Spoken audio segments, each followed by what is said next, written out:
We'll do it for the high. Tonight, clear skies, 70s for evening plans, 62 for the low. Thursday, sunny 83, 84 partly sunny Friday. Here comes cold front, slow mover. Late Friday night, Saturday and Saturday night, periods of showers and a few thunderstorms around. It is cooler for the weekend. This is 97.1 FM Talk. Chief Meteorologist Dave Murray. The Annie Fry Show is sponsored by Air Comfort Service Heating, Cooling, and Insulation. Don't freeze as it gets colder. If your furnace isn't working, Air Comfort Service can get you back in your comfort zone fast with a service call for only $99. Get your furnace serviced. Visit aircomfortservice.com. Annie Fry, Ryan Wiggins, Brad Ray. That's us. That's right. Gotta love this American ride. What do you want from me? I'm not America's sweetheart. For goodness sake, kid. Keep your voice down. Your father's listening to the radio. I'm not America's sweetheart. This is the Annie Fry Show on 97.1 FM Talk. Well, welcome to Wednesday, October 15th. We are halfway through October, and Ryan Wiggins said, okay, I'll come back to work. Hi, Ryan. How are you? Hi, I'm good. How are you guys? We're doing fine. Okay, good. 2 o'clock today, there is supposed to be a Donald Trump Cash Patel press conference, dual press conference. I learned about this 5 minutes ago, and I am excited. What is that about? I don't know. Well, I would assume you didn't. Here's what I would like to do. We should carry it. Yeah, we're definitely going to carry it.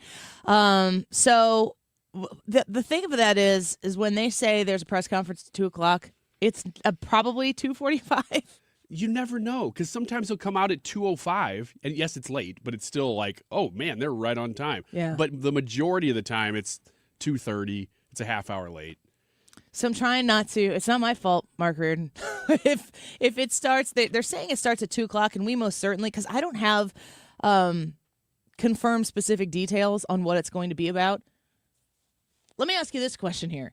What topic, what do you think is most likely to be discussed, but what would you like to see be discussed? For Donald Trump to come out, because Pam Bondi, as the Attorney General, can come out and have a press conference. Trump is not there with her. You could have, RFK Jr. come out. You could have Tulsi Gabbard come out. She's come out and made statements. The director of the FBI, Kash Patel, and President Trump supposed to make a joint press conference at 2 p.m. What could that be? Okay.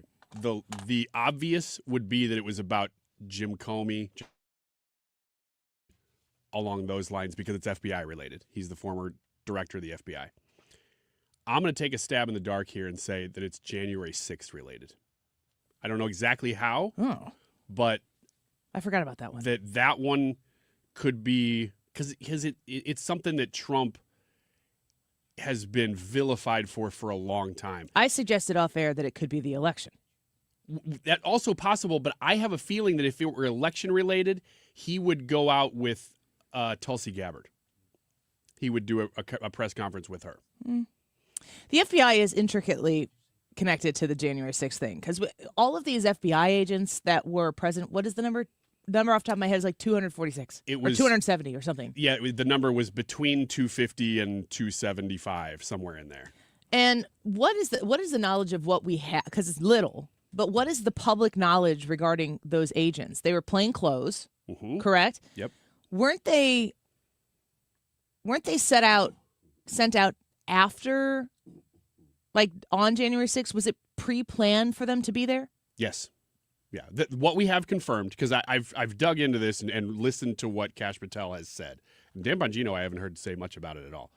But Kash Patel has confirmed that there were over 250, somewhere around 260 probably-ish, plainclothes FBI agents embedded into the crowd across January 6th at the Capitol. What he said was, and he didn't say what they were doing, because I was very careful to listen to that. He didn't say, oh, they were inciting things. He didn't come out and say all that yet. He has confirmed that they were there and that it is extremely unusual for FBI agents to do that. In fact, he said he's never seen because FBI they don't agents. police. That's not what they do. They do not police crowds. Correct. And so for them the Federal Bureau of Investigation. Yeah. Now, if they were wearing uniforms, you'd say, well, that might be something a little different. They were embedded plain clothes to do something. We still don't know what that was. and that is never done, in his words. So another story that kind of developed over the last 24 hours, Congresswoman Anna Paulina Luna posted 22 hours ago. It was yesterday at 2 o'clock. So during our show, my office just received word from the Russian embassy in the United States that the ambassador from Russia to the United States will be hand delivering the government of Russia's findings on who assassinated JFK. Whoa. To Congresswoman Anna Paulina Luna's office. This is a 350-page document. We will be uploading these documents as soon as we receive them, working with Jefferson Morley, who is, I'm just reading their Twitter profile here, ex-Washington Post, jfkfacts.substack.com, which is, I assume, where all of this stuff is being uploaded to. He's also an author of The Ghost, The Secret Life of CIA Spy Master James Jesus Angleton. The rest of those names don't sound Latin. James Jesus Angleton. I don't know. They'll be uploading these documents as soon as we receive them, working with Jefferson Morley to ensure that the American people have direct access to them. It is important to note that Congress attempted to obtain these files in the 90s and was denied. We have been given access to them now for the first time in history. So, since then, the comments regarding this report have indicated that it was an LBJ conspiracy. Oh, really? Yeah. So this is something that I think could potentially be worthy of Kash Patel and Trump coming out at 2 o'clock to talk about the JFK files. I don't know. I hope not. Can I, teacher, will you please call me, please? Okay. Yes, Annie. I have a question. Why is Russia giving Congresswoman Anna Paulina Luna the JFK files? Okay, thank you for asking, because Yes. that was my first question, too. Oh, we don't have an answer. we just have questions. Why is Russia like, gosh, we've been waiting for her? I don't understand it unless I don't want to pass judgment on her. I don't have a problem with Congresswoman Luna.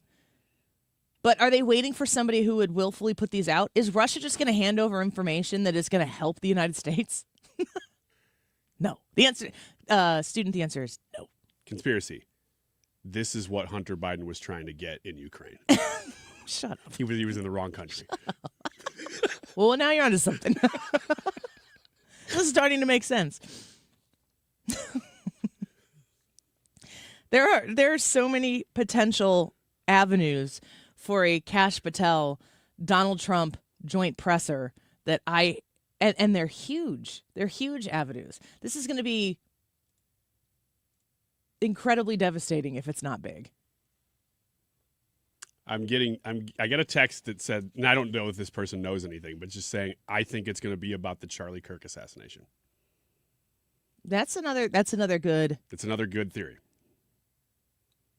What if it's conspiracy there? Because here's another thing that is brewing out there that goes into probably all of this. Where's the money? I think you're on it. I think here at 12:11, we finally landed on what this press conference might be about. This is actually a real conversation. We have not pre-planned any No, of we this have not. conversation. Literally, as you said, at the beginning of the show, I said that to you, and you're like, "Oh, really?" Because you've been out for a while, and so you've been otherwise predisposed. And the money underlies all of it. I have seen, I've been out of the news a little bit, but I've been poking in and seeing that actually as something that could be an underlying, like when people are talking about something enough, you go, okay, is that because it's filtering down, top down, or is it going bottom up? And if it's bottom up, then you don't know what the FBI is doing. But if it's coming from the FBI, then yeah, this could be the story that they're finding who's paying for what. They're finding domestic terror, and they're linking it to actual people and organizations now.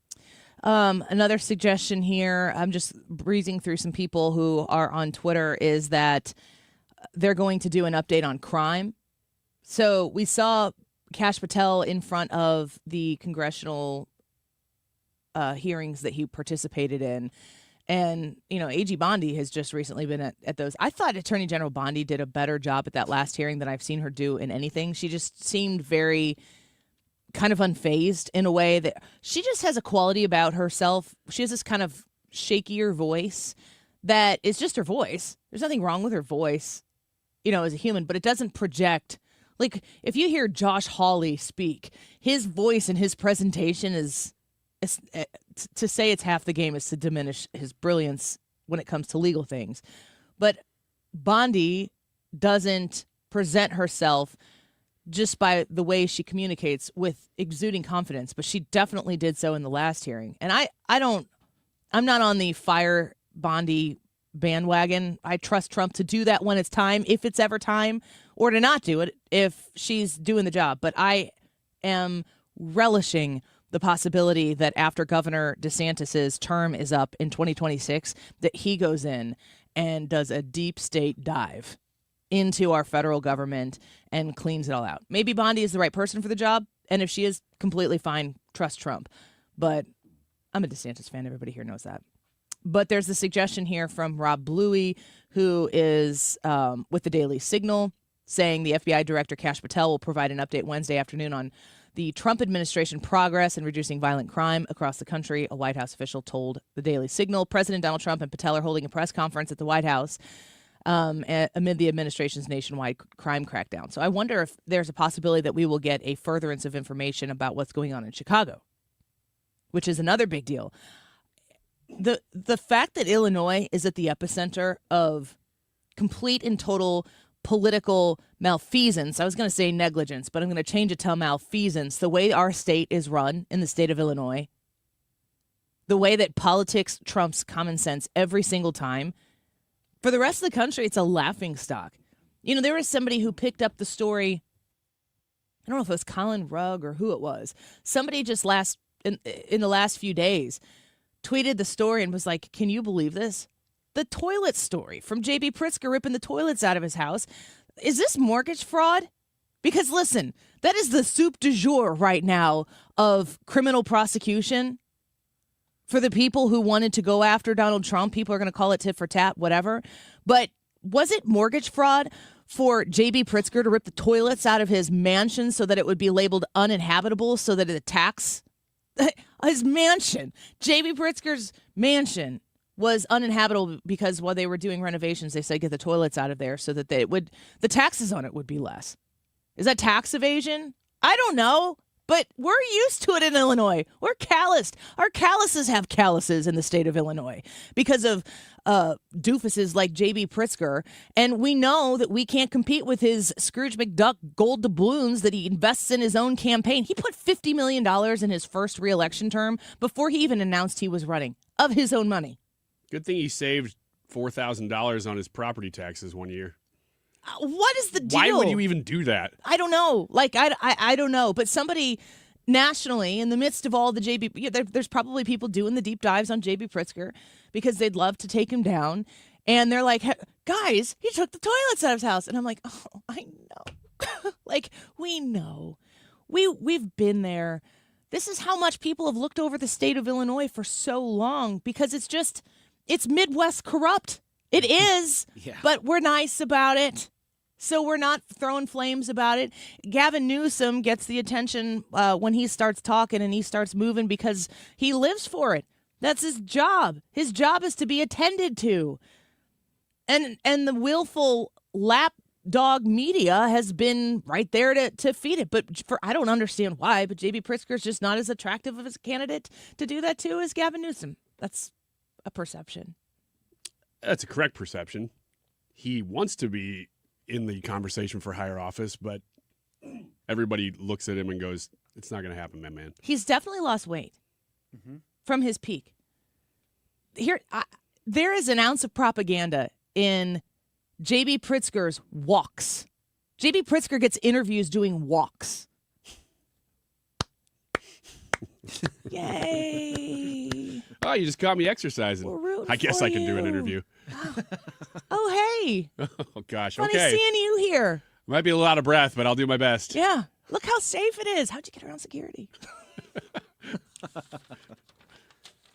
It sucks. Illinois sucks because of this one man in this one party. It's not the Democrats are bad, but Illinois Democrats are terrible. And they're the worst kind of Democrats because they have absolutely no reason to consider what they're doing might not be the best for everybody, because all they do is perpetuate their own power because they can, because they've been able to.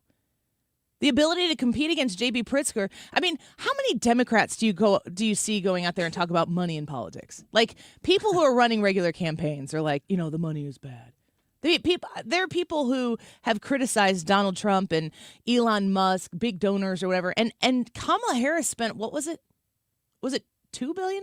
Something like that, yeah. In a month. Her stupid book is called 107 Days or whatever it is. How much money did she blow through? Think of what she would have done with 4 years. Look what she did with 1 month. And that money would have been your money, not the donors' money, the silly people who thought she'd be a good idea for president. There's a lot of common sense. It's right at the surface right now. It just needs to come up. It just needs to pop up. But on all of these different fronts, and Kash Patel and Donald Trump keying in on law and order, if that's what this is about. But I wouldn't be surprised at all if it's a press conference, they're going to take questions, I presume. Everything's going to be on the table. JFK files from Russia, finally.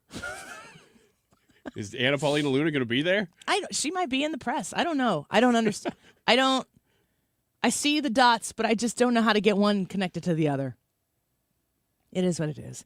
The YouTube live chat poll for today, we are still shut down. The government is still shut down 15 days in, and we're asking you who is managing the government shutdown the best. Congressional Democrats, Congressional Republicans, President Trump, or no one. This sucks. I added that last part. Let us know what you think on the Annie Fry YouTube live chat poll. We're going to be right back. Don't go away.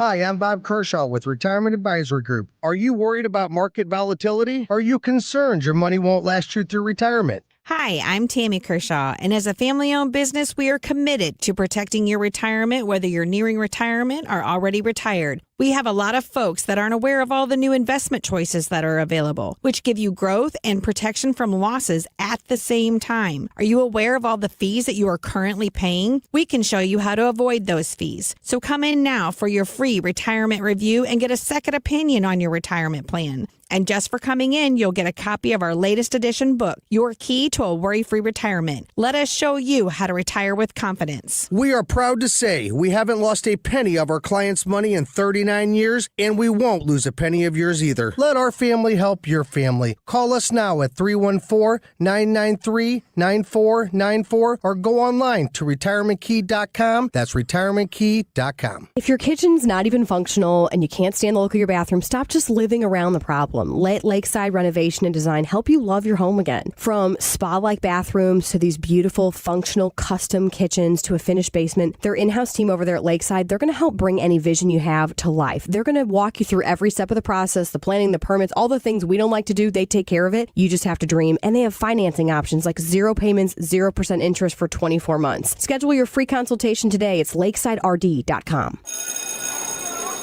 Kids don't always like to get school report cards, but they are important and helpful. They document subjects where they're strong and others where they need to show some improvement. Ever wonder why you don't get a report on how your child's school compares to others? At the Show Me Institute, we think you should, and that's why we've started the Missouri School Rankings Project. Click on the website moschoolrankings.org, and it's all there. Rankings and letter grades for all the schools in Missouri. The rankings are based on several categories, such as student performance in English, language arts, and math, ACT scores, and graduation rates. Then we take the rankings and come up with a grade point average, just like your child has. Each school and district will, and the website is easy to use. Don't you want to know how your child's school stacks up? Now you can. Learn more at showmeinstitute.org. The Show Me Minute has been brought to you by Show Me Institute and Show Me Opportunity. Mark Cox here. Let me introduce you to my friends at the Lit Cigar Lounge in St. Louis, where luxury meets comfort. Premium hand-rolled cigars, an extensive selection of rare bourbons and whiskeys and craft cocktails. It's comfortable for non-smokers, too. They have a state-of-the-art ventilation system. They have private lockers and live music every Friday night, perfect for date nights or business meetings or just winding down. Visit litstl.com. Eggland's Best. The only eggs with more fresh and delicious taste, plus superior nutrition. Available in so many delicious varieties. Classic, cage-free, organic, free-range, and pasture-raised. Eggland's Best. Better taste, better nutrition, better eggs. You're listening to The Annie Fry Show on 97.1 FM Talk, St. Louis Conservative.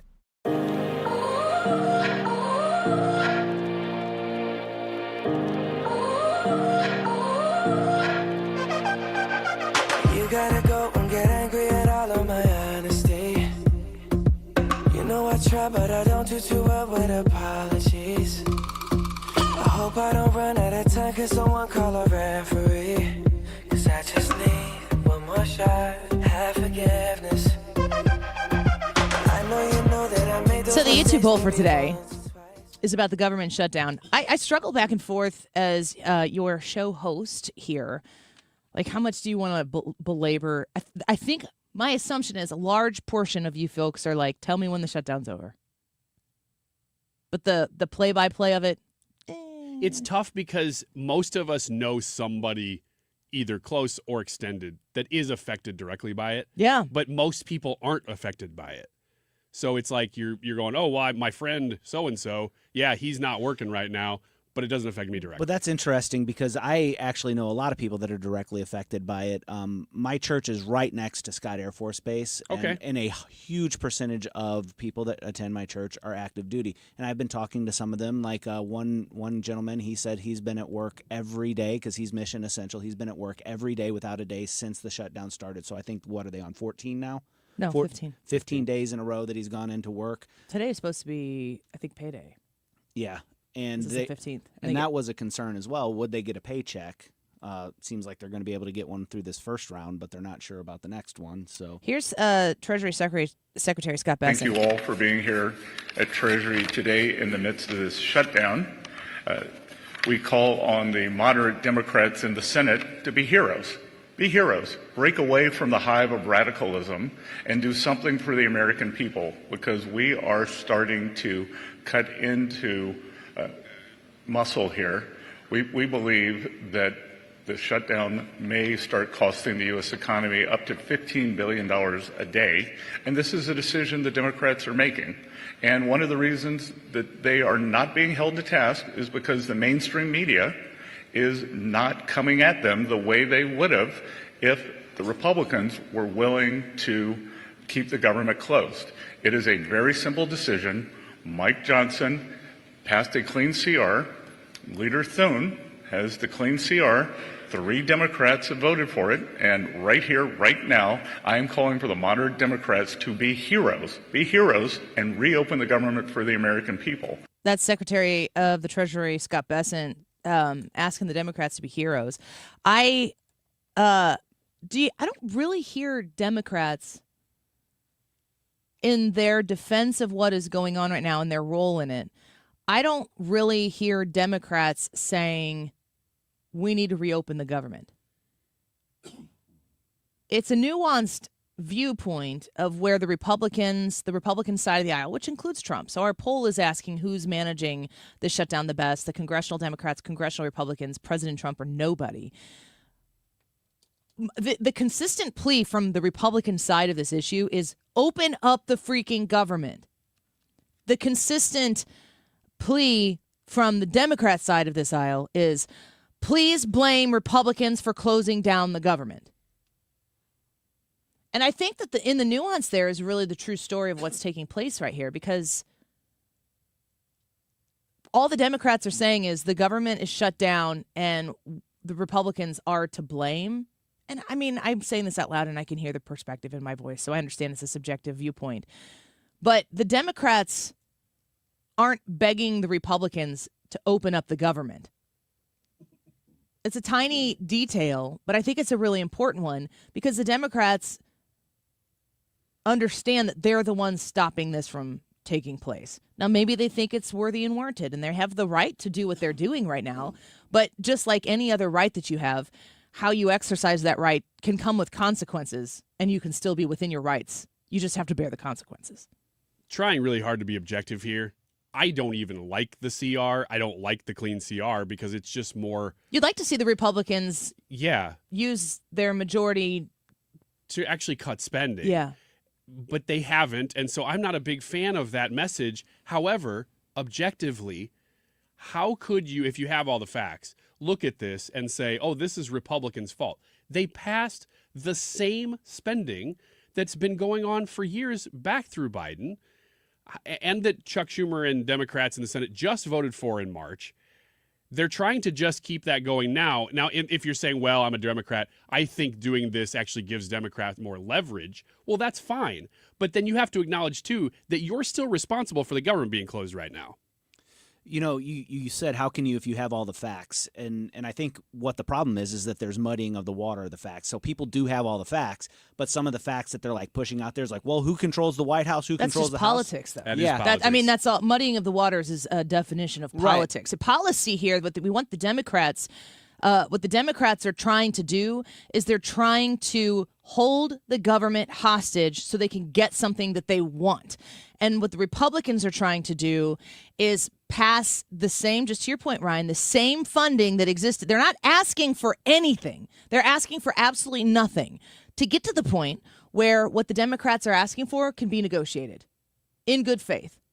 The Democrats are holding this situation hostage right now because it's really all that they have it's really all that they have in the moment to try to get something sitting in the minority in both places.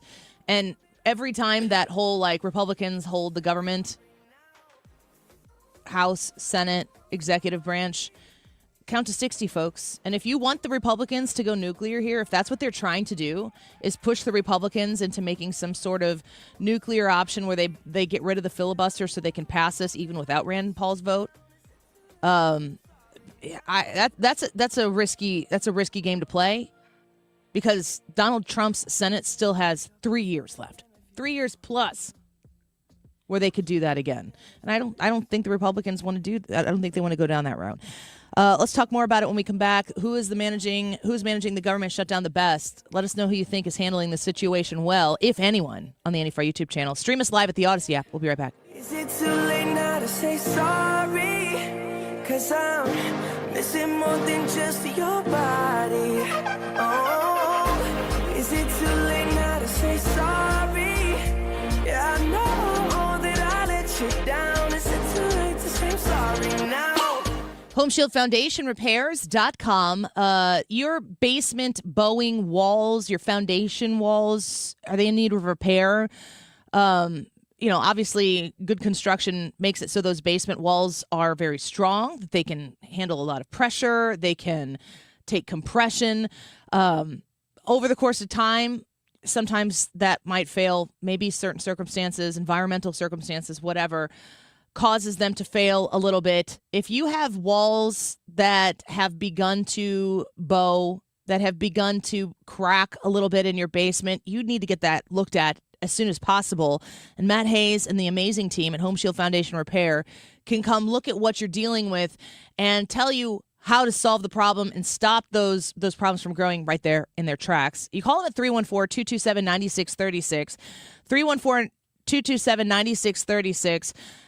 Common signs you might be looking for: horizontal cracks, step cracks, bowing in the middle of the wall, shearing at the bottom of the wall often follows as the next indicator that your foundation is in jeopardy. Get to this problem. Don't put it off because, boy, the problems could get a lot worse if you don't handle it now.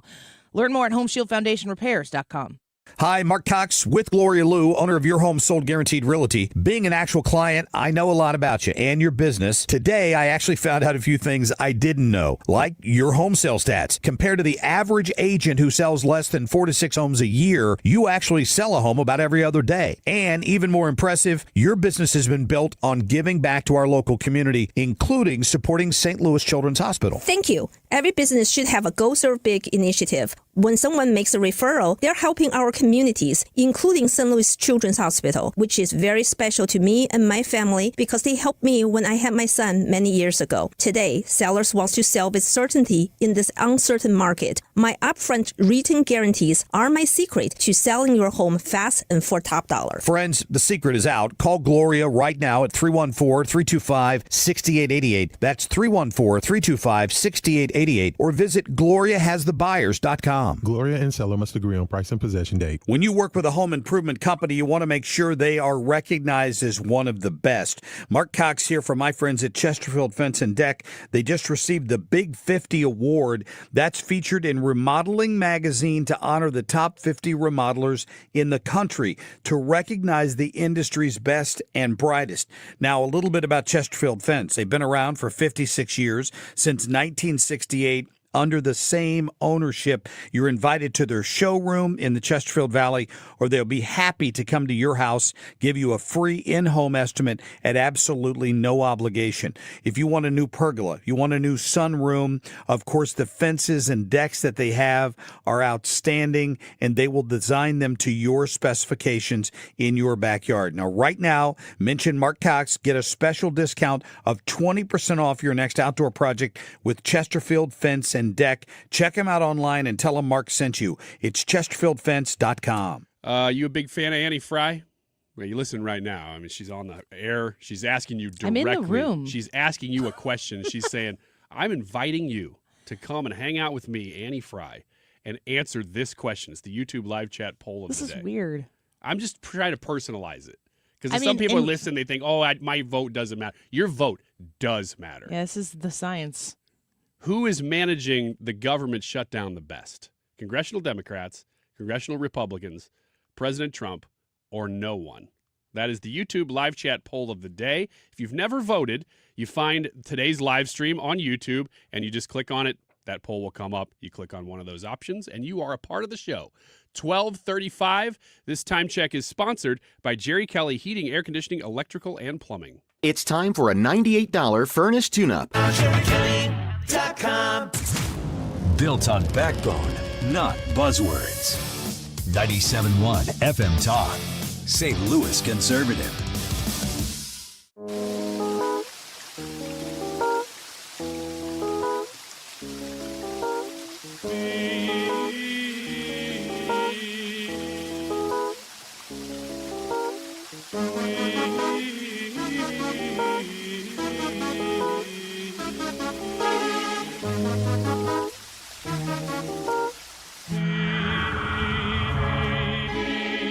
Man, it's hard to interrupt this song. Would you know this song? Until somebody started doing little vocals there, I didn't know what it was. Seriously? Is this, I still can't tell, is this R&B or is this a boy band? I don't know. That's a best way to describe Justin Timberlake. Ah, hey. Pretty Crimea good then. River? The song's about that's Britney Crimea Spears, River? dude. Oh, I do know that song. Where were you in the turn of the millennium? Not listening to Justin Timberlake. I promise you that. It is evident. And I still don't. It's evident. What does that mean? Anybody listening now would know if you knew the opener of that song.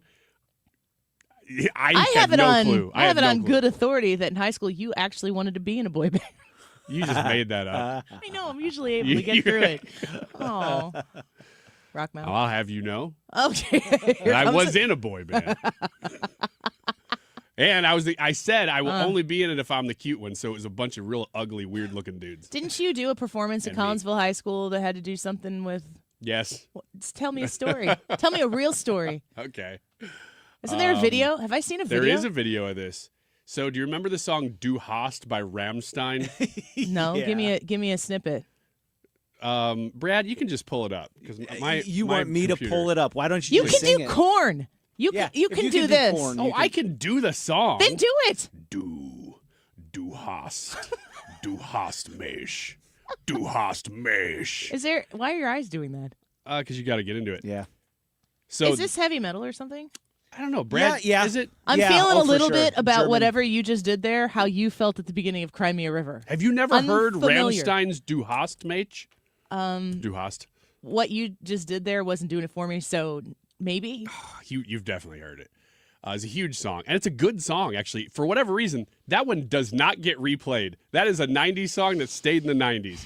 You don't hear it anymore. It's coming back, man. I'm glad to hear that. But anyway, so I did a whole choreographed dance to that song for my high school.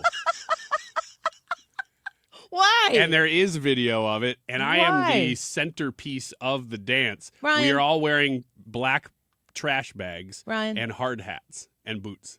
Ryan, were you, like, just try to step outside of yourself right now. Be objective. Okay. Were you as funny or funnier than you thought you were in high school? I think you're assuming that we were doing this dance to be funny. No, I'm not assuming. I know. We were You've never done a serious. expressing ourselves. You've never done a performance that have you ever intentionally delivered a prepared for really serious locked in performance? It is always in the eye of the interpreter. That is a hell no. No way. What you could have taken from Rammstein's Du Hast with us in trash bags. Do we have the song yet? Was that Play it? Yeah, It's not foul, is it? It's all in German, so who knows? There we go. Yeah. So Do you right remember the here, dance? we start stomping out when the drums kick in here. Should I know it by now? No. Now you should. This is a freaking sweet song. Yeah. So you're stomping now? Oh yeah, we're coming out like, and there's like 9 of us, and I don't know what we're doing right now. I've never heard this in my life. Oh gosh, are you kidding? You said you never heard what was like the most popular song for a year. Just the beginning of it. I know Cry Me a River. Du hast mich. Does it get good at all? It's already good. So at this point, I think what's happening is I'm in the middle of a circle, like going like this with my hands to the crowd, and they're all bowing down around me. This is paganism. A little bit. Okay, I think I get the idea. Yeah, you got it. You got it. What is this music supposed to motivate one to do? I mean, it Work. motivates you to, it motivates you to dig a ditch. It motivates you to do hard labor. It also motivates you to dance in bags. One thing that You said the word "you" there, and I don't know that that's correct. it's all second One. person when it comes to Rammstein. You can't talk about Rammstein in the first or third person. When you listen to Rammstein, you might think, "Am I trash?" I would say no. Is but this that, trash? When I was 1999 in high school, marching around in a trash bag, you might have looked at my interpretive dance and said, "He thinks he's trash, but he may not be." And so that's what I'm saying. It's not comedy. It's you look at it and you take from it what you will. I have done that. We are here. Okay, well, that was a wild ride. Yep. Where's the video? Cry Me a River. That's how that Yeah. started. Come on. No kidding. I'm Yeah, the video exists. I don't know if it's online. I got to find it. no rap. But Get us out of this segment. I can't. I looked at my show sheet like, get it on track, Annie. Get it on track. no, don't. And then I was like, got nothing. This is where I thrive. Do you know this song? Is this still Cry Me a River? Oh my gosh, this? she's a Martian. This is Cry Me a River. Yes. We'll be right back with content when we return. I promise. Don't go away. Tell me you need me, can you call me on the phone? Girl, I refuse. You must have me confused with some other guy. The bridges go burn. Now it's your turn to cry. Tell me a river. Tell me a river. Tell me a I just thought it wasn't that great of a song. We're going to. What are we doing? We're going to break. What? You've got a line. He's talking. I just wanted to get that in there.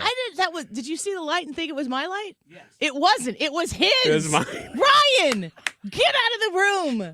Go take a walk. Let's go back into regular scheduled programming now that I've made my piece. Brad shut the music off so I could tell you about the great, wonderful services of Air Comfort Look Service. at you. Yes, look at me. I'm trying to work here. What are you doing? Great job. Get out. Take a break. Get some sugar in your system. Go eat a gummy worm. Corey Malone, I'm sorry. Air Comfort Service, aircomfortservice.com. I want you to understand that the heating system in your house needs to be checked, and the AC does as well. If you're a member of their preferred plan, you can have them, your preferred partner plan, you can have them come out to your home. They can offer regularly scheduled heating and cooling system checks twice a year. So you're going to get that system checked twice a year. And in the process of getting that checked, you're also going to be able to avoid costly repairs that are creeping into your home when you don't know it. God forbid you don't get something simple checked and fixed or tweaked or tuned up or whatever it needs to be, and then all of a sudden you're looking at a whole replacement. Now, if you do have to do a replacement, they have great opportunities for you with Carrier Cool Cash rebates, 0% financing to make sure that you can get into a new system in your home at a more affordable rate. If you call them at 314-513-0091, 314-513-0091, Air Comfort Service is going to come to your home. You can sign up for that quarterly service plan, that twice-a-year service plan, and go to the top of the list if something comes up. If you got an issue that you need to address, you're going to be able to go to the top of the list and get preferred service. 314-513-0091, aircomfortservice.com. Hi, it's Griff Jenkins. Happy 25th to 97.1 FM Talk. This station has been part of my life for years, and to me, it means connecting with my talk radio roots, so thanks for being the conservative voice of St. Louis. Since we have lawyers in all 50 states, I see and hear lots of lawyer ads. It seems that most are bragging on what they got their clients. But be careful. If you heard that someone sold their car for $500,000, you would be impressed. But if you later learned that it was a rare $10 million Ferrari, would you say that person got screwed? And that's before you even know if it's true. Who is fact-checking?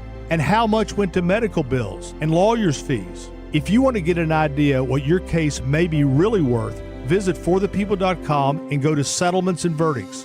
You will see what a law firm like ours is capable of. And fact check for yourself.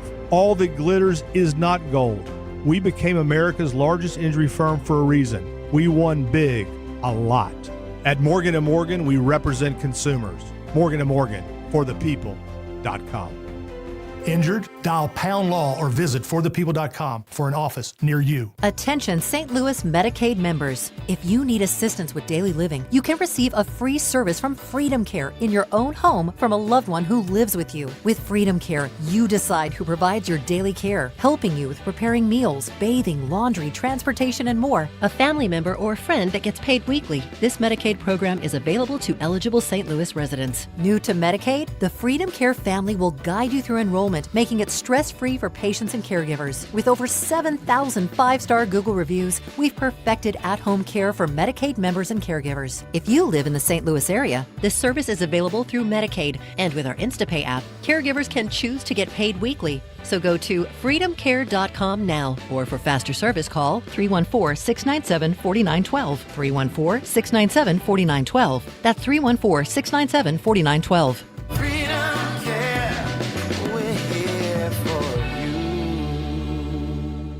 Annie Fry, Ryan Wiggins, Brad Range. It's the Annie Fry Show.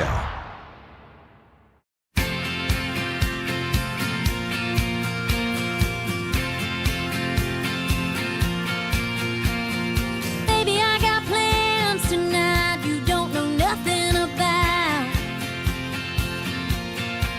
I've been sitting around way too long trying to figure you out. But you say that you'll come. Wiggins! Oh, Wiggins! All right, so thanks for welcoming me back, you guys. And I do want to say genuinely thank you guys for coming to my grandma's funeral yesterday. I did not expect you all to be there, but the entire show, all of you guys, Ethan, Tricia, thank you very much. We were happy to do it. What a day yesterday, as you know. Going through the funeral of somebody you are very close to and love is a very strange, bittersweet event. Yeah. Where you're so sad, and yet everything happening to you outside of that is very good. All your family, everybody who comes and just gives you condolences and hugs and whatever. It was just great. It's good, but it's sad. So anyway, one of the lighter moments from yesterday of being in the funeral is that all my kids, who are 11, and 8 years old, they had never been really in a funeral at all. I think they had been around maybe some extended loved ones or family or whatever before, but they were pretty young. So this is the first one that they were ever in, and certainly the first time they were ever in a processional with the cars. And my 8-year-old especially, but also my daughter, and a little bit my 11-year-old, who was not admitting it, thought it was super cool. Yeah. That we got to drive through lights, and everybody pulled off and was just allowing us to go by. It was one of the more like fun moments of the day because they were getting such a kick out of the fact that we could break normal traffic rules. And so I thought, based on some of the reactions of some of the cars around us, that I would go through and see if you guys know what the actual rules are for if you see a funeral going by. Where are you getting these rules from? These are from a funeral home. Because I wonder, that's good, interesting. I wonder if there are differences by state. So there's 2 sections to this. One is if you encounter a funeral procession. The other one is if you're in it. And there are some things that they acknowledge if you're in one about the way you're supposed to proceed through traffic lights and stuff. And I'll get to that in a minute. And I think some of that is state laws, or they say most states have these laws. But the ones about encountering a funeral procession, I don't know that there are actual punishable laws around those things. Maybe there are, and I don't know. But the way that it's presented is seems just, like in order to enforce it, there'd have to be. Well, that's the thing is I don't know if you can enforce it. Can you? I don't think you can be giving the right of way to a car to go through a red light without there being some sort of consequence if you don't enforce that. Otherwise, I think that chaos would ensue. Well, the first one is simply if you're a law enforcement message. Yeah, let us know. Yield the right of way. This is the obvious first one. Just as you would defer to an emergency vehicle, if you see a funeral procession going by, you should do the same. Even if your light turns green and the procession is still in the intersection, you must wait until it is passed before proceeding. That's an obvious one, right? Okay, next one is be respectful. This one seems a little obvious too, but never honk your horn, yell, rev your engine. Excuse me, what? Who are these people? I guess they've seen it if they're putting it in here. Yeah. Or show any other signs of aggression towards the processional. Have you ever been in one? Yeah. I mean, I guess you have with your grandma. Yeah, I've lost all 4 grandparents. Have you? Were you the driver? I think I've been. I mean, a funeral processional is not just for the people. I mean, it's anybody who's traveling from. If you have your funeral at a different place, location A, and you go to the burial, that's the funeral processional. So anybody who would be attending the burial could be in a funeral processional. You get like a magnet on your car or a thing to put in your rearview mirror. Right. So I've been in many. Did you have any issues with anybody like breaking rules when you were doing it? I don't know that I was policing them. Oh, it's all we were talking about. The kids were like, "Oh, should they be doing that? Should they be doing this?" Here's the one where we ran into a little bit of a gray area, in my opinion. It says, pull over and allow the procession to go by. If you're on a secondary road and it is safe to do so, consider moving to the shoulder and letting the procession pass. This isn't required by law, but it is the courteous thing to do. Now, we were on a 4-lane highway with a turn lane in the middle, so 5 lanes total. Is it okay, do you think, because it doesn't directly address this, is it okay to drive the opposite direction, or should you pull over to the side? Where are we? We're on a highway, 4 lanes wide with a turn lane. So for the 5. other side to pull over? We're going down the right side. Left side's going the other direction. Does the left side have to pull over? Oh. I wouldn't think so. No, absolutely not. That would be dangerous. Yeah. The point is the point is to facilitate in my opinion, a peaceful and safe flow of traffic to keep the people who are going to the burial together. It's not as much, and I don't say this inconsiderately, it's not as much about like paying respects as it is about securing a safe flow of traffic and basically harboring those people from point A to point B in one unit. Mm-hmm. I would say even like if you're on a state highway or something, or if you're going through town and there are 4 lanes, 2 going one way and 2 going the other, and it's not even necessarily divided by a median, I don't think that the other side needs to stop. Okay, how about this? Because we did encounter this, and I genuinely don't know the answer to this. My kids were like, oh, can they do that? I said, I really don't know. So we are all, and this is probably 50 cars or whatever it is, 40 cars, all in the far right lane of this 4-lane highway. Is it okay to be in the passing lane and go past the processional? So you're heading in the same direction. Same direction. And to pass? Yes. No, that's ridiculous. There were several people that did that. Well, I'm sure they were. That's shocking in today's day and age. No, I think you need to just let the funeral. I mean, they're going through lights. They're going to get ahead of you. You're going to have to stop for the red light. If you're no. In my mind, the funeral procession gets the pathway between, in this instance, a church and a cemetery. They get the path that they're heading in at a respectable rate of speed, which is probably going to be slower than the traditional flow of traffic because they're being considerate of everybody who's driving, and you want to stay together. If you're driving, if you see a funeral procession coming up behind you, because there'll be orange flashing lights, I assume, on the lead car, right? Everyone's got their flashers on. You pull over, get out of their way to make sure that they can stay together. But you don't do anything to impede or to even draw attention from. That's what I thought too. What's happening? I didn't think they did anything that was unacceptable, but it just seemed like kind of breaking a social norm there. How about this one? Never cut in line, obviously, but never tag along on the back. Like you're drafting? Like you're drafting. People do this with ambulances a lot, where an ambulance is, not that they're running red ambulances lights, are clearing space. but they're clearing space, and you just kind of get behind it. What about that with a funeral? I mean, I think you can resume the flow of traffic behind them. I don't think that there's a buffer zone, but yes, don't draft. Yeah, that's the question. Is there a buffer? You don't get to use it to go through the light that was otherwise red. I would think not. Just throw your flashers on and express lane. It was hard to see because we were in the front. I couldn't see what was going on in the back. Last one is watch for the last vehicle in the procession. This car will be marked with 2 funeral flags and will have the flashing hazard lights on to indicate the other drivers where the procession ends. Yeah. Yeah, that's an obvious. So you most can't of really pretty tag obvious. onto the back of it. Yeah. Now, if you're driving in one, now this is where you get into some laws here. It says funeral processions have the right of way.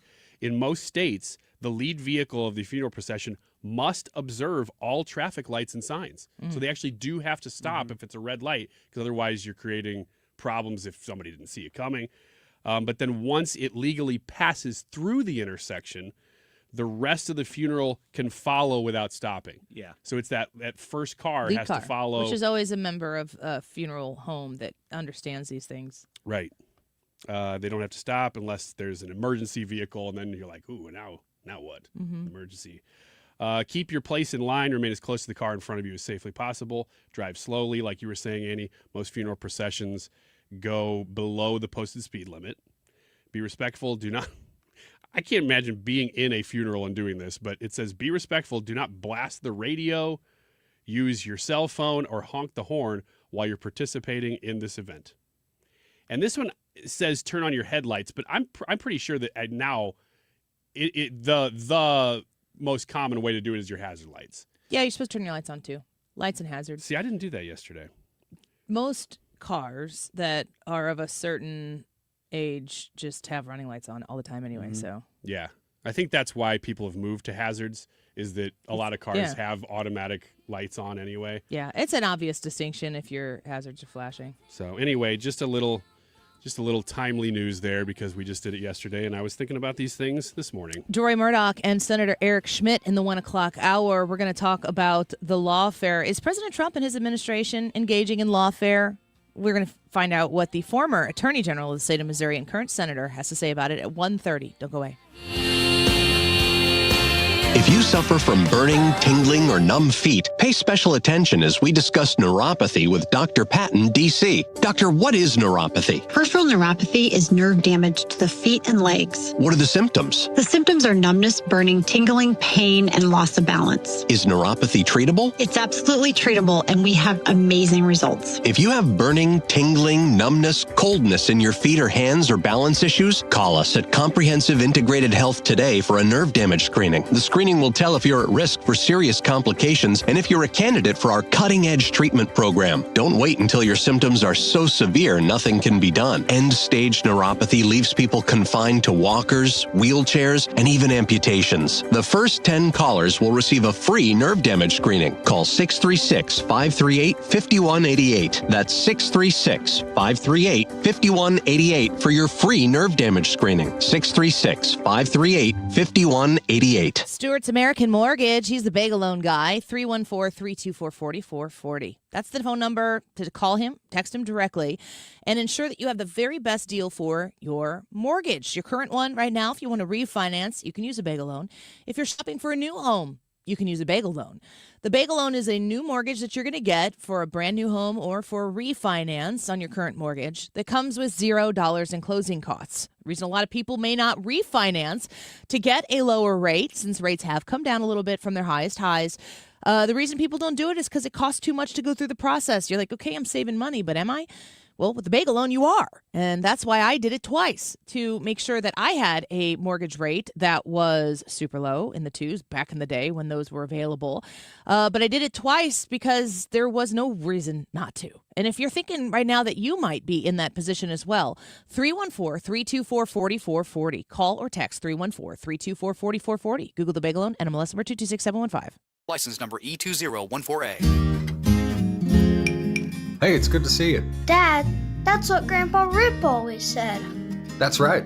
50 years ago, Grandpa started Grasser, and whenever a customer called, he'd smile and say, "Hey, it's good to see you." Hey, it's good to see you. It was his way of treating people like neighbors, not numbers. That's why we still say it today. Green is always Grasser at GrasserHomeservices.com. Hey, it's good to see you. Injured in a rideshare accident? Whether you're driving or riding, Kaufman Townsley knows how to handle these tough cases. We fight to get you the compensation you deserve. Kaufman Townsley. Real people. Real results. Call 314-500-5000. Hey, it's Mark Reardon. If you're nearing retirement or already retired, call my friends Thomas Helbig and Bob Kershaw with the Retirement Advisory Group. They'll show you how linking to the market is much safer than owning the market for your retirement savings. They're the official financial advisors of my show. Go to retirementkey.com. KFTK FM Florissant from the Kaufman Townsley St. Louis's Injury Lawyers Studio. Call 314-500-5000. That's 314-500-5000. All on the free Odyssey app.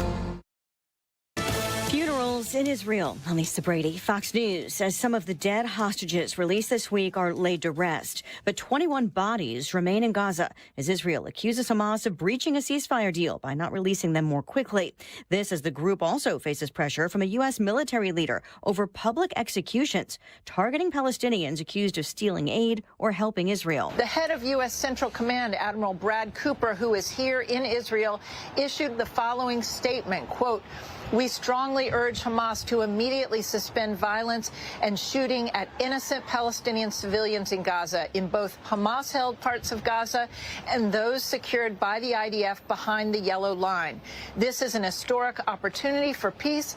Hamas should seize it by fully standing down, strictly adhering to President Trump's 20-point peace plan, and disarming without delay." Fox's Jennifer Griffin in Tel Aviv. High-level sources telling her none of the Arab countries in the region have agreed to send security forces to disarm Hamas or provide peacekeeping. 200 U.S. troops now in Israel to help monitor the ceasefire. A judge in Illinois cracks down on ICE action around courthouses. Cook County Chief Judge Timothy Evans out with an order that bans immigration agents from making warrantless arrests in or around county courthouses, which also encompasses courthouses in Chicago, where immigration and customs agents have targeted. I find it, challenging.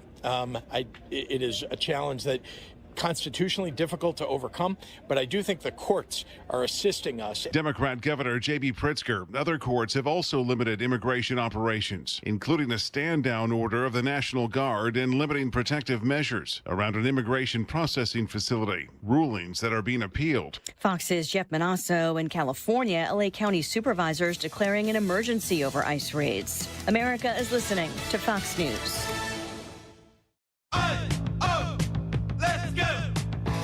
You're still glowing, flirting, grooving. You still got it.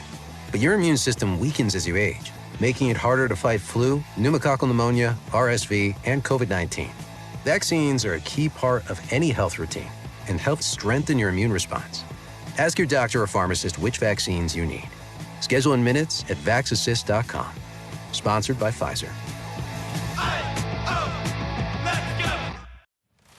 It's Cybersecurity Awareness Month. LifeLock is here with tips to help protect your identity. Use strong passwords, set up multi-factor authentication, report scams, and update your software. And for comprehensive identity protection, LifeLock is your best choice. LifeLock alerts you to suspicious uses of your personal information and fixes identity theft, guaranteed, or your money back. Start your protection today with a 30-day free trial at LifeLock.com. Use promo code NEWS.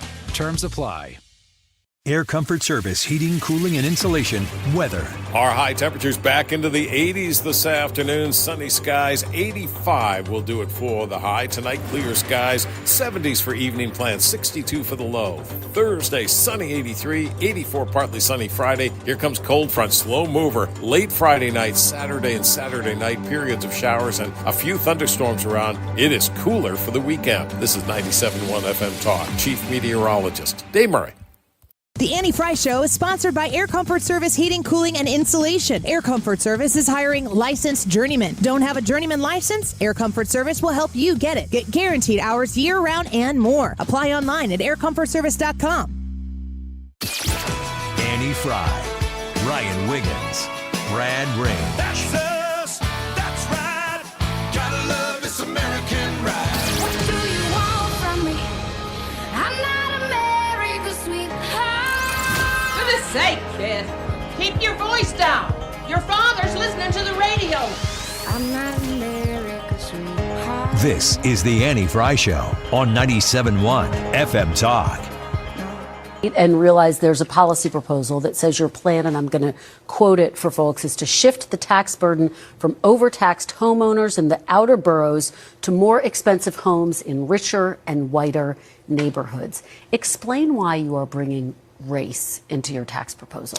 That is just a description of what we see right now. It's not driven by race. It's more of an assessment of what neighborhoods are being undertaxed versus overtaxed. So no plans to change that language on your website. The focus here is to actually ensure a fair property tax system, and that the use of that language is just an assessment of the neighborhood. So there you have Zohran Mamdani, which I question whether or not I'm actively questioning. I don't have the answer yet. Does that matter to us here in St. Louis, Missouri, in the state of Missouri, in the state of Illinois, what happens in New York City? He's asked there by Kristen Welker from NBC, you've identified that white neighborhoods, blah, blah, blah. Why is it about race? And he's like, oh, that's just a notation of how things actually are. Well, yeah, obviously you're seeing things through race. And that seems to be very important because it was included there in that assessment. What does the Zohran Mamdani campaign for New York City mayor have to do with the rest of the country? Should we all be watching very closely? Let's ask our friend Deroy Murdock, who's with us now, nationally syndicated columnist, and has an article in The Spectator currently called Zohran Has Two Daddies. Welcome back, Deroy Murdock. Good to have you here. Annie, great to be with you again. So talk to me about, I know that you live in New York City, correct? I sure do. I'm right now in my apartment in Manhattan, right below Union Square in the East Village. So here in St. Louis, Missouri, I'm curious if you think the Mamdani race is going to have an effect on the rest of the country. But first, let's get to your situation there. Mamdani would be your mayor. What's at stake right now for New Yorkers like yourself? Oh, there's a lot at stake. I hope this guy loses on November 4th, which is just under 3 weeks away. I will give him credit for being very charismatic, very well spoken. He is very smooth, very. So, unfortunately, which makes it kind of sad that such an attractive vehicle is hauling around such shop worn and destructive goods. And if he becomes mayor of New York, he's got a whole agenda of things he wants to do, raising taxes on a city that's already overtaxed. Basically, he's talked repeatedly about defunding the police, although he says he doesn't want to do that now. But I think if he gets in, that's exactly what he'll be doing. All sorts of freebies, free grocery stores, free, every bus will be free this, free that, free childcare, universal childcare at no cost. I don't know where he's going to get the money for all these freebies and goodies when his tax base is going to up and move to Palm Beach. And wealthy people say, you know what, I don't have to live here anymore. And by the way, they don't have to leave and never come back. They can get their 6 months plus 1 day in Palm Beach or in Nashville or Texas, whatever it is, avoid this big tax increase, pay no income tax. And if they want to come back every few weeks and go see a Broadway show or go shopping or go out to some lovely restaurant, they can do that and then get back on their planes and fly out of here. And their tax income will not be sitting at City Hall for Mayor Mamdani to spend. And I think a lot of his promises of free this and free that will disappear because he won't have the money to pay for stuff to give it away for free. I think what's interesting about your article in The Spectator, Zoran Has Two Daddies, is that these ideas that Mamdani is espousing in this race are not new ideas. You cite two names, Marx and Lenin. Talk to us about why you think that the ideas that he's pushing into this New York City mayoral race come from those two names that are pretty, inflammatory names in today's politics. Correct. Yeah, the full headline is in the American Spectator article, Zoran has two daddies, Marx and Lenin had a boy, and his name is Mamdani. And I took a look at a number of these quotes from Mamdani, comments on the campaign trail, comments he's made at speeches, comments he's put on X and social media, and then went back and compared comments and from the writings and speeches, what have you, of Karl Marx, Friedrich Engels, co-authors of the Communist Manifesto, V.I. Lenin, the man who launched the Soviet Union, Joseph Stalin, great dictator of the Soviet Union, Mao Zedong, the man who started communism in China, and then Fidel Castro did the same in Cuba. And repeatedly I found comments from these guys which sound just like Mamdani. It's quite amazing. For example, he said back in, this is a statement by Mamdani back, this was in 2021. He gave a speech to the Democratic Socialists of America, and he said the quote-unquote end goal, final phase of what they're trying to do, should be, quote, the seizing the means of production. And this comment is from Friedrich Engels, the co-author with Karl Marx of the Communist Manifesto. And he wrote, quote, with the seizing of the means of production by society, production of commodities is done away with, and simultaneously the mastery of the product over the producer. That's in something he wrote called Socialism, Utopian, and Scientific. And then you've got another wonderful comment by Mamdani, who said in mid-July of this year, is when the video came out, in which he said, if there was, which is, of course, ungrammatical, if there was any system that could guarantee each person housing, whether you call it the abolition of private property or you call it, just a statewide housing guarantee, it is preferable to what is going on right now, he said. And this is from the Communist Manifesto of 1848 by Karl Marx and Friedrich Engels. Quote, the theory of the communists may be summed up in the single sentence, abolition of private property, unquote. So you've got things coming out of the mouth of a young and talented Zoran Mamdani, which are just verbatim out of literally the Communist Manifesto. It is very scary and very terrifying, and this man is within 3 weeks of taking over City Hall in New York City, the biggest city in America. Is the candidacy of a Zoran Mamdani, you articulated this well at the beginning of this conversation, like the vessel with which this Marxist Leninism is coming into this race, the Zoran Mamdani delivery of it, the package of it, is very attractive just on its surface. Then you dig deep, as you, of course, are going to do, Deroy Murdock, and folks realize that, yeah, it'd be nice to have, lower rent and free groceries or price controlled this and price controlled that. Like, that all sounds nice, but the practicality of it, we know in this country that it doesn't work. It's never worked the way communists try to tell you that it could work.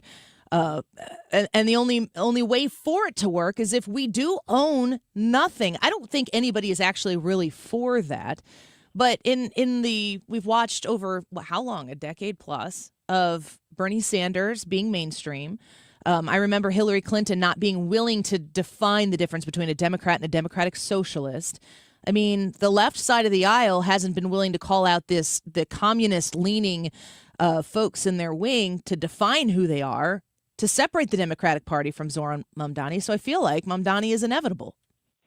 Well, you're right. I mean, I hear a lot of people say, well, the Democratic Party has been hijacked by the left. No, the Democratic Party is the left. In fact, if you look at the vote record for Chuck Schumer, this is according to the CPAC scores. They look at congressional votes and rank people. 0 means you're all the way on the left, to 100 you're all the way on the right. And at least according to that measure, I believe, if I remember correctly, Bernie Sanders has a CPAC rating of roughly 6. And I believe that Chuck Schumer's is about a 4.5 to a 5. So Chuck Schumer's actually to the left of Bernie Sanders. So if Chuck Schumer's been hijacked, he hijacked himself. because he's no middle-of-the-road Democrat. He's a left-wing Democrat, and that's where these people are. And look, you've got only a handful, a couple of people in the Democrat Party stood up and said, look, we're liberal Democrats, we love taxes, we love spending, but this takes it too far. Instead, and in addition to that, you've had Kathy Hochul, the governor of New York, endorse Mamdani, our Attorney General Letitia James, who's obviously in hot water in her own right for mortgage fraud allegations. She's endorsed Mamdani. Hakeem Jeffries has hinted that he'll have something to say. I don't know if he's going to endorse him or not, but we'll see.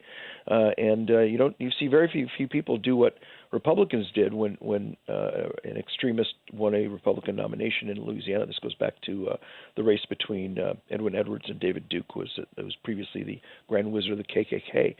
When he somehow managed to win the Republican endorsement or Republican nomination for governor of Louisiana, he was denounced by the local Republican Party. Republicans from Daddy Bush on down denounced this guy. They didn't give any money, and the local Republicans, in fact, went so far as to endorse Edwin Edwards, the Democratic incumbent governor, and they put out, I think, the greatest single bumper sticker in American political history.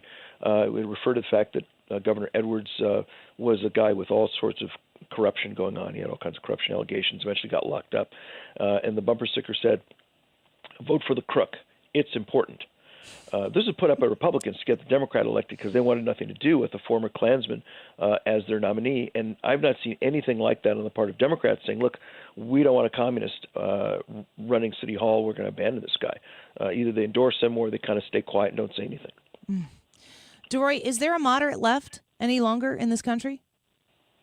A moderate? No, I don't think so. I think the left wing has gone full woke at best, full Hamas at worst, and I would be very happy to see the return of the tax and spend Democrats who say, look, we sing the Star Spangled Banner with you, we love America, we wave the American flag, we love the 4th of July, but we want to raise taxes and take the money and help the poor out. We can have an intelligent adult discussion about how much to tax and how much to spend with people of goodwill who differ with us on those specifics. But when you see people burning flags, when you see folks going around and trying to burn down courthouses around the country, successfully burn down police precincts, and now physically attack and even shoot ICE officers, and then you see the people in Congress, the Democrats in Congress, shutting down the government. I think this is now day 14 or day 15 because they want to give $192 billion in health care subsidies to illegal aliens who are not even American citizens. These are people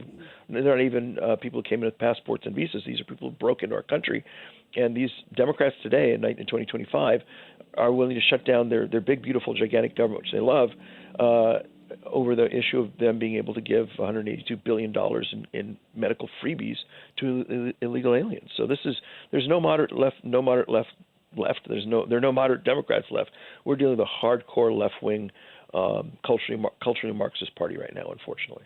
Deroy, as I'm listening to you speak, I'm thinking about how Donald Trump has made a lot of hay out of saying, make America great again. The implication there is that America has in its history been great, and we'd like to be great again. Of course, the Republicans will define that one way. But I'm thinking about what I hear the Democrats say the most as well. And they say that democracy is at stake. This is the end of democracy. That kind of, in its own right, implies that there is a way that it is or has been that needs to be preserved. And I'm thinking that battle cry that I hear from the left so often, it's going to be the end of democracy unless, and then of course you have to vote for Democrats, only one party in order to save democracy. That's weird. But in addition to that, how do you hate a country but want to preserve something that exists already? It seems that that's a conflict in the Democratic Party, or at least in their messaging to the people who they're trying to persuade to vote for them. Well, that's interesting. Yeah, I guess they're saying we hate the country, but we love the country's history or something like this. I don't know. It is a bit of a disconnect. But you've heard people, even people like I think Gavin Newsom, governor of California, and J.B. Pritzker, governor of Illinois, where you live, and where I'm sure a lot of people are hearing our voices right now, saying that Trump wants to end democracy and somehow he's going to cancel the midterm elections. How on earth is the President of the United States, whether it's Donald J. Trump or anybody else, going to cancel the midterm elections? That's not going to happen. There's no constitutional power to cancel the elections. This is silly stuff. But this is all they've got because they don't have a positive, constructive program to make America more prosperous more free, more safe, whatever it might be, domestically or overseas. All they've got is, orange man bad. Trump is literally Hitler, and he's going to end the elections. And so let's give free stuff away to people who broke into the United States of America. This is the platform now of the far left, insane, culturally Marxist Democrat Party. This is not your grandma and grandpa's Democrat Party anymore. And I think about that. The allegation that Trump is going to cancel the election, my mind wanders into how aggressive and violent we've seen the Democratic Party be. And every Republican that I hear and talk to and interview, if that topic comes up, it's like, that's the most outrageous thing you could possibly think. Like, where are you getting the fact that the elections are going to be canceled? And it makes me concerned that the Democrats, if this continues on, the violent part of the people who are motivated by these Democrat parties could create a scenario where maybe the elections would be under threat, and they're just predisposing people to be ready for the blame to be put onto the Republicans, because it seems like their only investment is not fixing problems, just making sure we know who to blame for these problems. Well, that's interesting. I think what you're talking about is, let me see if I can come up with a phrase for this, probably prophylactic psychological projection. Yes. I think is what you're suggesting. And they tell everyone, oh, my God, the Republicans are going to shut down the elections, and then they can get Antifa and BLM and the other folks out in the streets to disrupt the election. And then when they lose, they can say, oh, my God, look, Trump shut down the election. Maybe that's what they're trying to do. And if you say this enough over a year and a half period, then if it gets to the point where there's so much violence, people can't show up at the polls on Election Day, what have you, and Democrat candidates lose to Republicans, they can say, oh, my God, it's a stolen election, and then we can go through another cycle of chaos, violence, and tension in this country, which is not good for anybody. God forbid. That may be the sort of long game plot these people are playing, and if they did that, it would be horrible and terrible, but not at all surprising from these folks anymore. In the effort to try to make it make sense, I haven't come up with anything yet. So, yeah, well, it's a good theory. We'll see what happens. Deroy, thank you for being with us as always. We appreciate you. All right, Annie, thank you very much. Take care. Bye-bye. Nationally syndicated columnist, Project 21 ambassador, and Fox News contributor, Deroy Murdock. Eric Schmitt's going to be with us in about 10 minutes, the senator from the state of Missouri and my adopted senator in Illinois. I appreciate him very much. I'm excited to talk to him. In 10 minutes, we're going to discuss the letter that he sent calling for an investigation into left-wing violence. I think that that's an inflammatory statement, but then at the same time, I'm like, how do you say it in a different way? It's not like the statement is untrue. Generally speaking, inflammatory statements take something that is true and try to make it bigger than it is. Do we as a country not think that there is a violence that's stemming out of left-wing politics right now? The far left that is enraged and angry and acting out on it? Let's talk to Senator Eric Schmitt about it in less than 10 minutes. Don't go away. Girls smile when we roll by. They hop in the back and we cruise to the riverside. Point Pest Control, point with an E, pointpestcontrol.com, 636-798-0023. Call Point Pest Control and have them check out your spider problem. If you have one spider, in my opinion, that is one spider too many, and you want to get rid of it with people who are going to treat your home in a way that is going to be safe for your pets, safe for the kids, safe for the grandkids, safe for you, of course.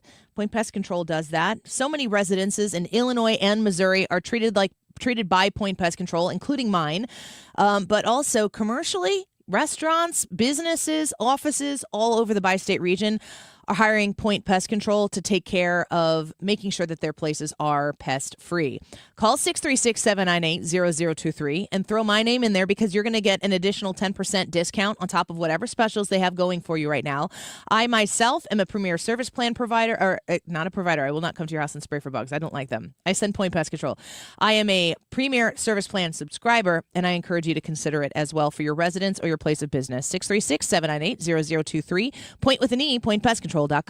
Why do the national tax resolution firms need the tiny fine print at the bottom of all their TV ads? Hi, this is Lance Story with the Lance Story Law Firm. You don't hear fast-talking disclaimers in our ads because the claims we make are 100% transparent. The Lance Story Law Firm primarily focuses on one thing, IRS problems, and we're regulated by the Bar Association, and we have a AAA rating with the Better Business Bureau. IRS issues are serious legal issues. The Lance Story Law Firm has helped thousands of clients navigate the best resolution plans, and we tell you up front exactly how much it'll cost. Tax resolution law is all we do. So before you send money to some out-of-town, high-pressure salesperson, give us a call at the Land Story Law Firm, located right here in St. Louis. Call today to schedule your free consultation with me, 314-260-6120, or visit lance.drurylaw.com. The choice of a lawyer is an important decision and should not be based solely upon advertisements.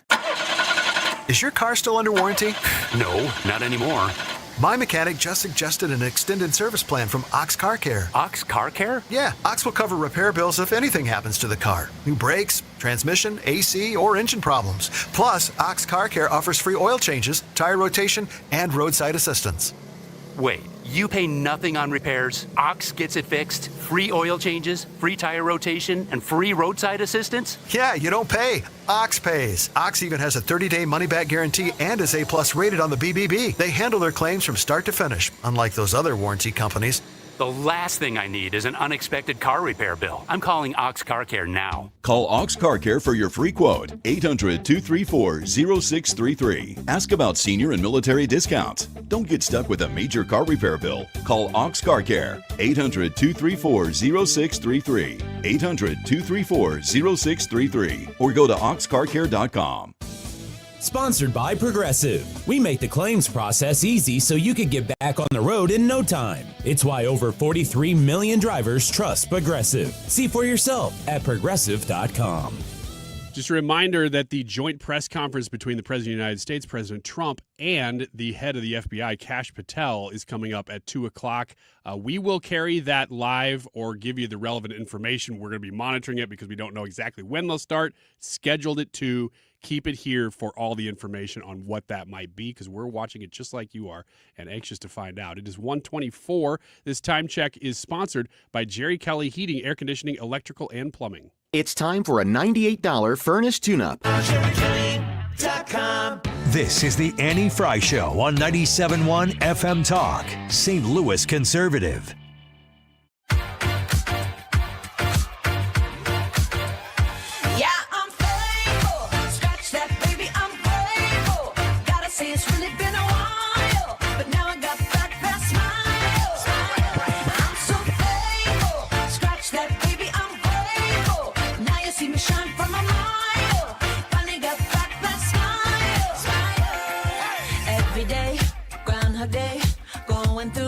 Felt so fake, not myself, not my best. Felt like I failed the test. Welcome back to the Annie Fry Show. Is this Katy Perry? Do you know what I could not ever see again? Is Katy Perry and Justin Trudeau. You know what I could never see again? Katy Perry. You into Justin Trudeau? I wasn't implying that. I think we're onto something. You are a professional communicator. That's the nicest thing you've ever said to me. That was a very good take that you just created out of that. Thank you. I'm just saying I'm not a huge Katy Perry fan. You know what? Surprise, surprise. You being a Trudeau fan makes sense. No, that's not what I'm saying. I'm not saying that I'm a Trudeau fan. I'm going to go ask 100. Huge fan of Cuba. 100 heterosexual males out here in the park back here. Justin Trudeau or Katy Perry? I think you should do that. And here's the way you do Brian that. is the 1 in 5 dentists. It's like, I don't know. You should go down into the park here in downtown St. Louis and start yelling any heterosexual males here. You should definitely do that. That'll go well. Trudeau, huh? No, not huh. Those pictures, there's 2 pictures. They keep being shown side by side. They're on a yacht. Trudeau's got his hand squarely on her butt. And they're like alluding to the fact that they might be a couple. Yeah. It's like she's not wearing clothes. They're embracing, maybe kissing. I don't know. I didn't get that close. But I see his hand on her butt. They better be a couple. Yeah, that's not just like normal things that you do with a prime minister. No, listen. I want to take it one step further. That's not normal things that people do. People don't just go out in public. I mean, we've all been married for so long to our respective partners. But the thought of just like going out in public in a bikini and just like standing there where cameras would be and be like, we're going to kiss now. Well, the pictures were pretty grainy. So they could have been pretty far away on a yacht. You don't think that they're like, I don't know. Maybe I'm just a fuddy-duddy. Neither one of them like press coverage, so it probably was them trying to get alone. It wouldn't alone. benefit them. They need private moments, which is why you go down in the yacht and do your thing. I just appreciate that knowing that Trudeau is a progressive, that he had consent, that he would have asked Katy Perry ahead of time, is it okay if I touch your bottom? To put my hand on your bottom. Eh? And she's like, I will allow it. Is Katy Perry Canadian? Isn't she? Maybe. That makes sense. I know you don't know as much about her as you know about Justin Trudeau. I'm pretty sure she's not Canadian, She's Southern California or from like Arizona or something. Yeah, maybe she's a Southern Baptist. I know she's saying in church. Yep, I know that too. What do you mean, no? I don't think she was a Southern Baptist. I think she was non-denominational. Says the Southern Baptist. Wow, that's a lot of info. Yeah. He's obviously on the Katy Perry side. I am not it's good a that we Southern have Baptist both of these people fairly represented here. I am indifferent. I wish that I weren't talking about them right now. But they keep popping up in different places, and it's the same two pictures. That the allegation exists that they might be together. Who the heck cares if they are? What is he's nothing now. He's a former prime minister. Hey, he's probably making Kamala Harris book money though, which is kind of a joke in and of itself. I don't care. You know what I'm How saying? much did we talk about? I've done the only topic I've done on Kamala Harris's book is how I wish we weren't talking about that either. True. Trudeau. Somehow Eric Schmitt may come on to the show with us when we return to talk about Trudeau. Those pictures, I'm not even sure those are Katy Perry and Trudeau, though. They're so far away and they're so grainy. And the profile just wasn't right for you for Trudeau? You're like, I wasn't could be. quite sure. I know his nose, and I don't know if that's his nose. There's a lot of grabby butts and stuff. You didn't even look at their heads, did you? I didn't. I was looking at those butts. I mean butts. Not butts. Eric Schmitt next. Icebreaker had a piece of humble pie. That eagle trick saved my life. Now I got a smile like Lionel Richie, big and bright, need shades just to see me. Trying to stay alive just like. So it's October 15th. We're right in the middle of October, and your Halloween savings are at Ruler Foods. Ruler Foods is Halloween headquarters for folks like you, folks like our family. You can get candy at everyday low prices. Pumpkins for just $3.99. You can get your pumpkins at Ruler Foods. How great is that? Carving kits, party supplies, treats that you are wanting to have for your own kids to hand out. If you are looking to host a Halloween party, if you're just looking to get prepared for the trick-or-treaters to come by your home, Ruler Foods has the goods to help make your Halloween a scream. You can go to rulerfoods.com, and you can always check out the savings that are highlighted in any given week, but the savings are low the savings are high and the prices are low every day when you shop at Ruler Foods. You can also go to rulerfoods.com, throw the zip code in there to find out where a Ruler Foods is conveniently located to your place of business, maybe to home, to church on Sunday, wherever you go, or whenever you do your grocery shopping. And you can have a delivery scheduled as well. Ship those savings directly to your door. Learn everything you need to know at rulerfoods.com. You've got your whole life ahead of you, so choose a Medicare plan you can count on. And that's what you get with a Medicare Advantage plan from United Healthcare. With more than 45 years' experience serving its members, United Healthcare has plans with low monthly premiums that fit your life today and as your needs change tomorrow. The Medicare annual enrollment period ends December 7th, so go to uhc.com/Medicare today. United Healthcare Medicare plans. It's Medicare coverage Missouri can count on. Men. Need a clinic that accepts all insurance, including Medicare? U.S. Men's Medical Center in St. Peters does. U.S. Men's helps men experiencing loss of energy, focus, concentration, and low libido. And they accept all insurance, even Medicare, for testosterone replacement therapy. Patients love the staff and the fact that, yes, I'm going to say it again, they accept all insurance, including Medicare. Feel better? Call U.S. Men's Medical Center at 636-244-5333. When it comes to roofing, you can't go wrong with Corel Roofing. Mark Cox here. My friend Curtis Corel came out, looked at my roof, worked with my insurance adjuster. I got a new roof, new gutters, and even new screens on some of my windows. Curtis specializes in working with insurance companies Even if you've been denied, he's often able to work with these insurance adjusters to find a way to get it covered. Here's something else Curtis tells me. With cooler weather coming, you need to be aware of something. Roofs cannot be installed if the temperature dips below 45 degrees. Some companies go ahead and do this anyway, but you're going to have problems down the road. So if you're concerned that your roof won't make it through the winter, call Curtis Correll today. Correll Roofing has crews with over 20 years of experience. They pay attention to detail, and they can work with all the luxury line roofing as well. Call Curtis at 314-222-9529. That's 222-9529. Or on Facebook at Correll Roofing Co. For details and a list of all station contest rules, visit www.971talk.com/rules. From Arnold to Edwardsville, 97.1 FM Talk, St. Louis Conservative.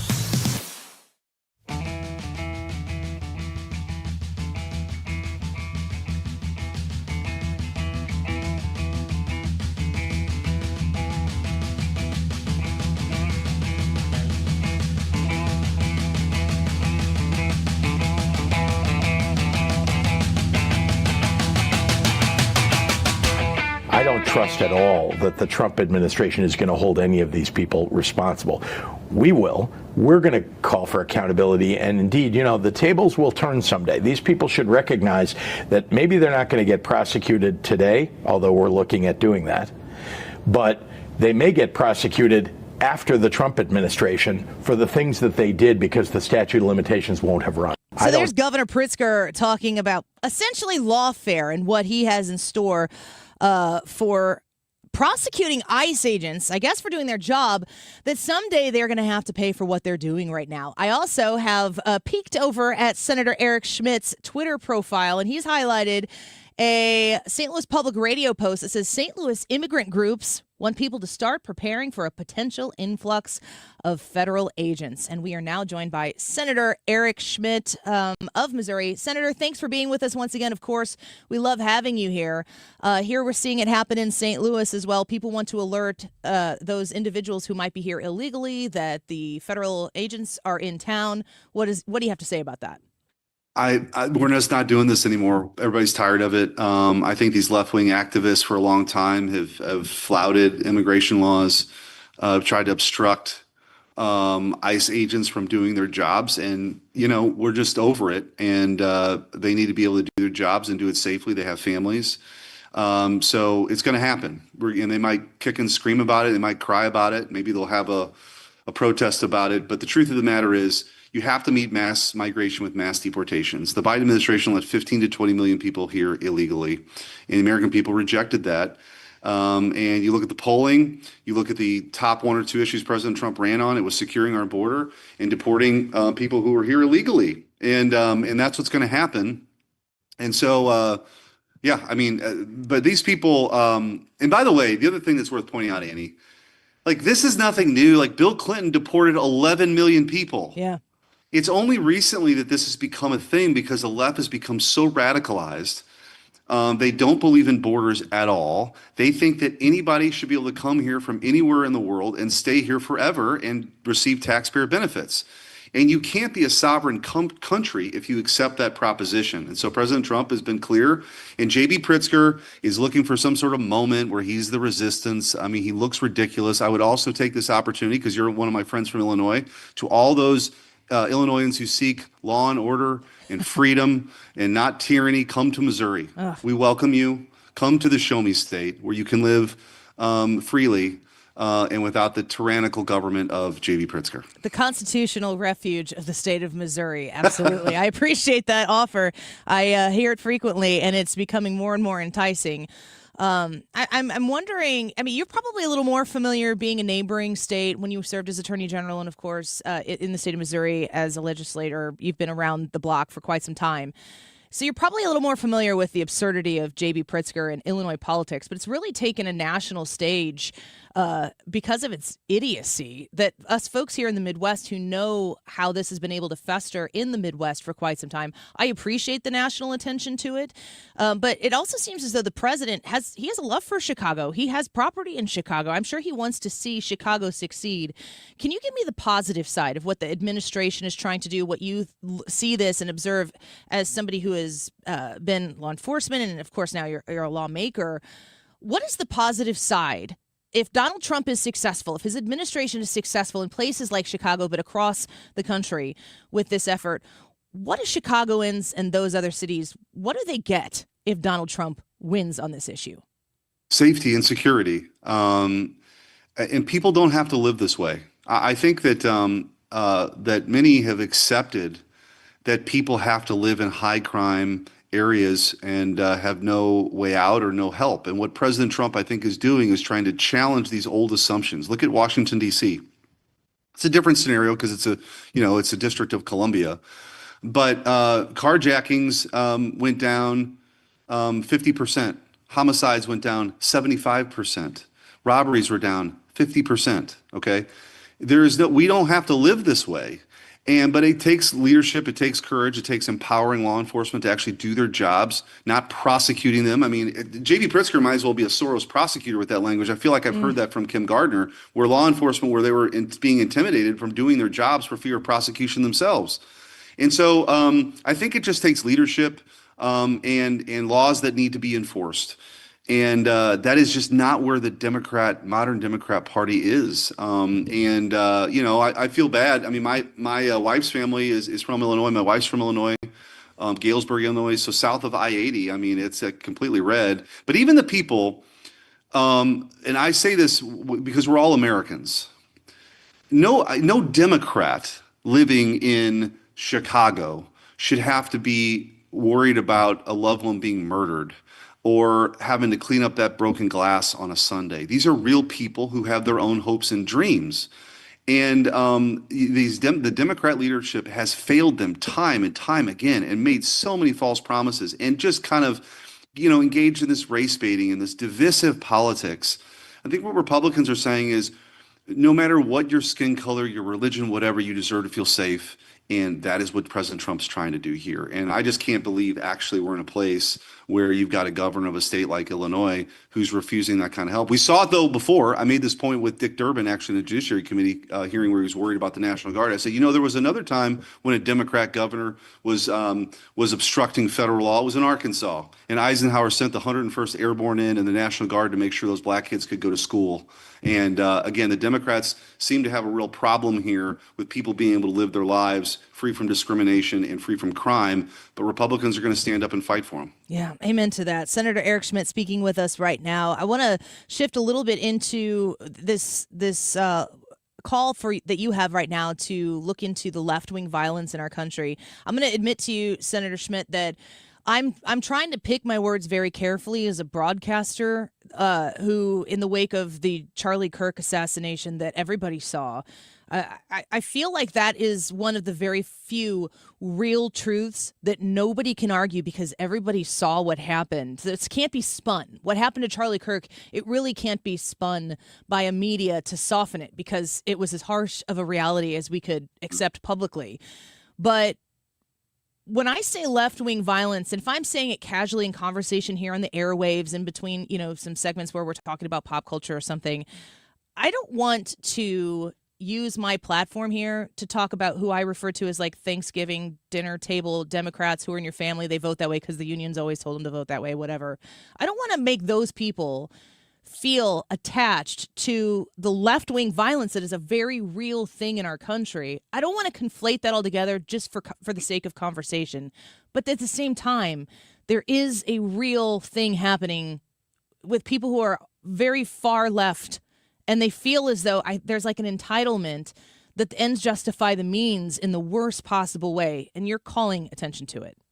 Yeah, I've asked last week, Pam Bondi, hey, we need a real study on this because left-wing violence is a real thing, and I'm tired of this both sides thing. You just don't look.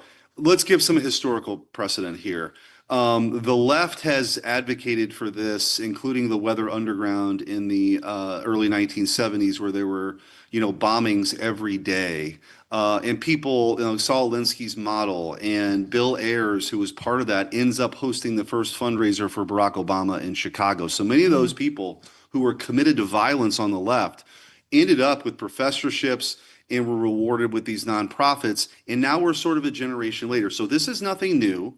But on the left, it's very organized. And you're right. I'm not talking about the auto worker that votes Democrat because his dad did. That's not who we're talking about. We're talking about a committed movement that believes that violence is a way to achieve political ends. And to bring it into the modern times, let's just take this polling, for example. 25% of those self-described very liberal individuals are willing to tell a pollster that political violence is justified to achieve political means, compared to 3% of very conservative folks polled. Now, that's 3% too many. I don't advocate for that. But you can't deny the gap there, the delta there. Also, 55% of those on the left, and this would not include just the most radical elements, but then you start seeping into those who identify as something else, believe that assassinating President Trump is at least somewhat justified. Okay? I would hope that we can agree that political assassinations have no place in our politics and no place in our society. But there are a number of people, more than or is acceptable, it zeros, the number, that who are willing to say that to a pollster. So this is something that has to be dealt with on the left. And so my inquiry to Pam Bondi was, let's get a handle on this. Let's get a real understanding of what's happening over there. And by the way, we ought to disrupt these criminal enterprises that exist. And I'm not talking about people that show up to protests. I'm talking about the people that drop bricks off at sundown in Molotov cocktails and help fund this anarchy. That's what we need to get a hold on. So I just think this is a big issue. It's not particularly new, but we're seeing a rise of it. In the Charlie Kirk assassination, this person had been radicalized. To your point, if that doesn't do it, seeing him assassinated, shot in the throat for speaking his mind because he was a threat, because he was an articulate conservative, is chilling, and we ought to get a handle on this. Yeah, 100%. Senator Eric Schmitt speaking with us right now. You touched there at the end on the next question I was going to ask you, which is the funding, because there is an intentional radicalization that is happening, and it looks as though there is a threat of consistency in the perpetrators of the violence that we're seeing right now, and those could be pinned down in various ways. But it seems as though these people are primed to be radicalized, and then they, create a moment where they can act out on this radicalization that they have found themselves in, and the internet's involved in it, and there are certain communities that may perpetuate it. But there's money behind it on a broad spectrum. We've seen the signs that show up in Europe the same way they show up in the United States, and they're well produced. They look great. If we found the funding behind it, do we have leads on a common thread that would pull the rug out underneath from all this? They want to be grassroots. Try to do this grassroots, but the funding is the question that I have, the biggest one that I think that we need to get to the bottom of. Yeah, that's why I've asked Marco Rubio in a letter last week to designate Antifa as a international terrorist organization. President Trump has designated them through executive order as a domestic terrorist organization, but this is international, particularly with that group. And it's not, the left has got their talking points on Antifa. Oh, it's not really a thing. Of course it is. They have safe houses. They have funding networks. They coordinate internationally. And I'm not talking about speech. I'm talking about violent conduct. When you're throwing Molotov cocktails and endangering the lives of ICE agents, and when you're coordinating, when you're in Portland and it's time to come out, you go, and then you scatter and you go into a safe house that's been coordinated. This is very organized. And so, yes, I think that Secretary Bessent, with Treasury ought to be looking into this. Marco Rubio ought to have a role in this. And of course, the Department of Justice should be looking to disrupt these criminal international organizations that mean anarchy. These are not Americans, in the sense that they just have an honest dispute and they're in the town square having a debate. That's not what I'm talking about. I'm talking about people who are hell-bent on chaos and destruction and violence. And I think we just need to get serious about it. Last question before we let you go. We're speaking with Senator Eric Schmitt. We understand that FBI Director Kash Patel and President Trump are going to hold a joint press conference at 2. We're not 100% certain what that is going to be, but your thoughts on the efforts of the FBI, what we might hear today, and their efforts to try to clean up crime around the country. Yeah, I mean, I actually visited in person with Director Patel last week here in Washington to talk about St. Louis in his confirmation hearings, and in the lead up to that, I've known Cash for a while, and obviously know Pam Bondi for a while. And in their confirmation, I said, when they talked about wanting to get FBI agents out of Washington into the field, and I said, I've got just the place for you, my hometown of St. Louis. And so now St. Louis is getting the largest permanent influx per capita of FBI agents anywhere in the country. So we talked about that last week. We talked about some things to come. We want to make St. Louis a place where you can point to 5 years from now and say, this is what this kind of, not just the surges that are interagency with ATF and FBI and Secret Service or the Marshals, and those are important things to do, but a permanent presence dedicated to taking on violent crime. I think for the St. Louis region in particular, and certainly in Kansas City too, but in St. Louis, if you saw, our priorities are, we want to take on violent crime. We want to make St. Louis the defense tech capital of the United States. And we actually passed the NDA with a lot of those things. Me working with President Trump to bring the F-47 to town is a big part of that. And then also an airport. I think that we're going to get a new airport here soon, and we want to make sure that it's world class. So those are just some local priorities. But the crime fighting is a big piece to it. Kash Patel's been a great partner, and I think that they're very committed to getting the FBI and the Department of Justice back to two things: ending the weaponization that we saw under the Biden years, and getting back to crime fighting. Oh, it's all great to hear. Senator Eric Schmitt, thank you for fighting for common sense and for us here in the state of Missouri and, of course, the neighboring states that need common sense people like you representing us in our Senate. We appreciate your time. Thanks, Annie. Talk to you again soon. Bye-bye. See ya. Senator Eric Schmitt from the wonderful Show Me State of Missouri, and really getting to the bottom of it. We always appreciate his time. And look at all those highlights. What would that mean, Ryan, if those things that he just mentioned, coming to St. Louis, a 5-year plan of being a destination for investments, for communities, for environments, it all starts with safety and people being able to come here and feel as though your presence here isn't a risk. Well, you said it, because what needs to happen is investments. And I'm not talking about government investments. A lot of politicians, not him, but a lot of politicians like to say, oh, we're going to invest. And you're like, pork. No. Not taxpayer dollar investments. We're talking about bringing in private investments into a place like St. Louis. There's so much opportunity here, but there are people that are just kind of waiting to see, is this going to be a good place to invest? If you got a 5-year plan and you start to see some returns, some results, this city could turn around fast. Yeah, that's good to hear. All right, let's take a quick break. A reminder that 2 p.m. scheduled press conference jointly between Kash Patel and Donald Trump at 2. We're going to carry that and get the message of what they're trying to highlight in this press conference. Scheduled to start at 2. Will it? Probably not, but we're going to be monitoring it. Don't go away. Says the world I love, the tears I've dropped to be part of the wave. Can't stop, ever wonder if it's all for you.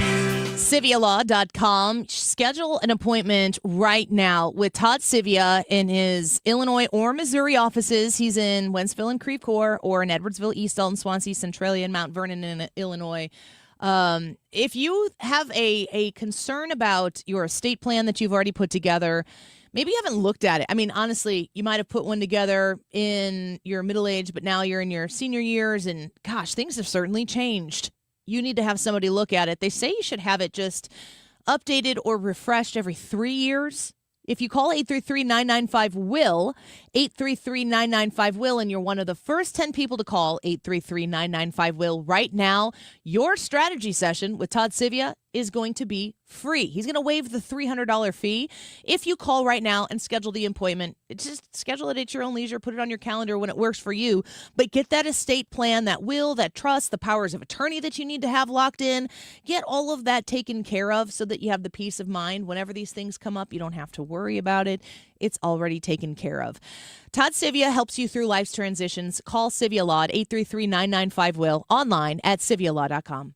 Celebrating 25 years of 97.1 in St. Louis. Here's Jimmy Fela. I'm nothing without you, 97.1 FM Talk, and America needs you more than ever. So congratulations on 25 years. We cannot wait to see the next chapter.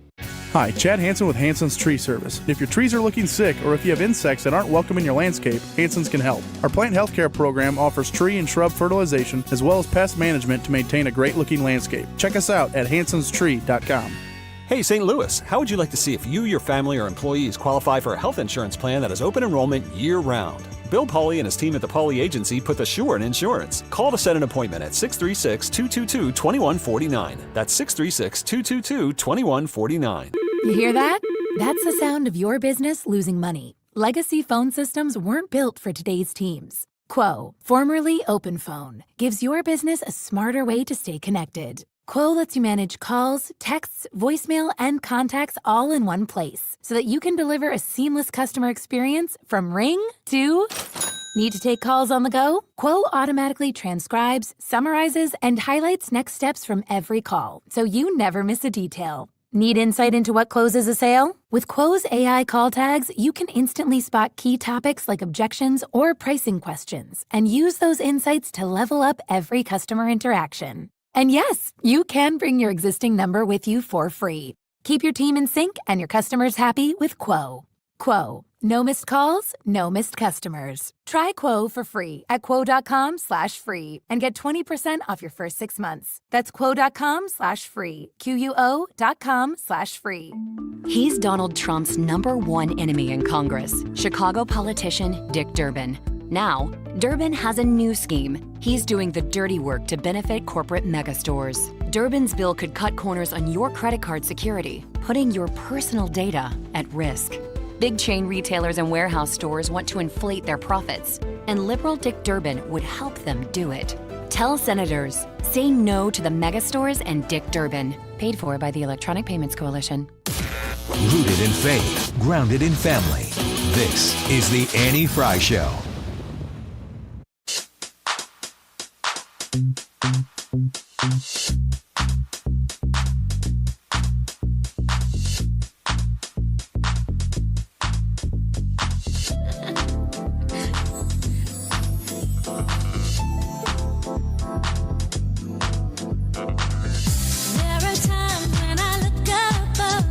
You remember this one? Yeah. Why is it so funny to you? I think because it sounds like such an old song. It sounds like Michael Jackson. And it's Janet. And I never liked Janet Jackson, but whenever I hear there's songs like this, I hear and I go, that's not a bad song. It's just the kids would say it's a vibe. I don't like that. It's a mood. It is. Janet Jackson sounds a lot like Michael Jackson. What she does there. Yes. Have you heard Michael Jackson and Janet Jackson scream? Do you remember that one? Yeah. Oh, yeah, where they scream. Me, stop pressuring me. Makes me wanna scream. Yeah. There's a lot of screaming in it. It was black and white movie. Like music videos. Did I just see that MTV's done? Did you see that? No, I didn't see that. I saw that on... This wouldn't surprise me. This is my problem. I see things in like memes and... I'm like, well, that could be true. And then I just try to filter those things out from my job here. Yahoo reports the day the music died, MTV is shutting down its music channels after 4 decades. How sad is that? I don't know. This was a long time coming. I mean, they had basically become the channel that just was Jersey Shore, weren't they? I have no idea what is on MTV, which is maybe why they're shutting down. Exactly. But you know the Shabuzi song? No. Some double shot of whiskey. Tipsy? Everybody in the club getting tipsy. it's wrong song. It's played on that. I don't think that's right. I don't know. I don't know these names. Regardless, I used to be cool, I promise. Pull it up because everybody knows this song. Even if you don't know any pop songs, you know this song. But it's the song of the year probably. Bar song is what it's called. A bar song. Yeah, that's right. But it's a jam on Tipsy, which is what we all. But anyway, the music video for that song when it came out, and this song was gigantic. The music video for that song is him standing in front of a pickup truck parked in front of a bar, and he's just dancing like this, which is just elbows out in a circle. Yeah. And he just does this the whole song. Is that the whole video? The whole video, yes. Kind of respect that. I've watched that video many times. I wasn't mad. I didn't need a story to be told. It's like a Robert Palmer video. Yeah, sort of. Same thing over and over. There were two people dancing maybe on the hood of the truck, in the background of this? Oh, this is the song? Yeah. Like I said, yeah, everybody knows this one. Yes, everybody knows this. It's a great song. I love it. If it's on, I'm listening to it. But there's no music video. And when you think back to there is a music video, but it's just him standing in front of the camera. When you think back to how big MTV was in our days, it was huge. It was culture. It was everything. And now it's gone. It defined what was cool in media. Yeah. Because the young, like that age group watched MTV. Kash Patel and Donald Trump joined press conference in the 2 o'clock hour. We're going to have it for you here on St. Louis's conservative 97.1 FM Talk. Because we have lawyers in all 50 states, I see lots of lawyers' ads. Most seem to be bragging on results, but are they true or misleading? For example, in some cases, a firm may try a case even though the at-fault party has no lawyer, then brag in the ad about their results. My son Matt got one for nearly $50 million, but we never collected one dime. Some lawyers may say they got a result even though they were sitting second chair at a firm like mine, and even though they had little to do with it. Happens all the time. All that glitters is not gold. At Morgan & Morgan, our results are real. Visit forthepeople.com and go to settlements and verdicts to see for yourself what your case may be worth before you hire a law firm. Do your homework. Fact check. It's easy and too important not to. Morgan & Morgan, forthepeople.com.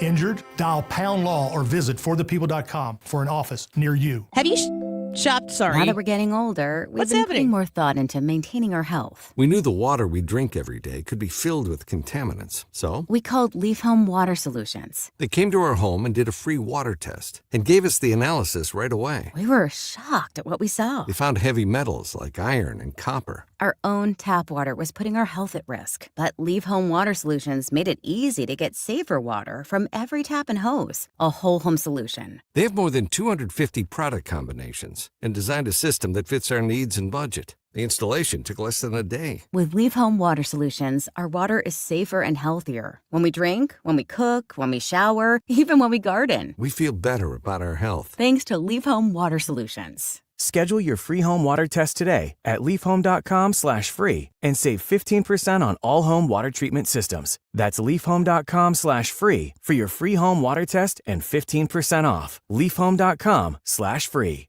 TheDiamondShop.net is the website for you to go check out all of the absolutely stunning, beautiful pieces that you might be shopping for Christmas. I'm just going to say it. You're thinking Christmas.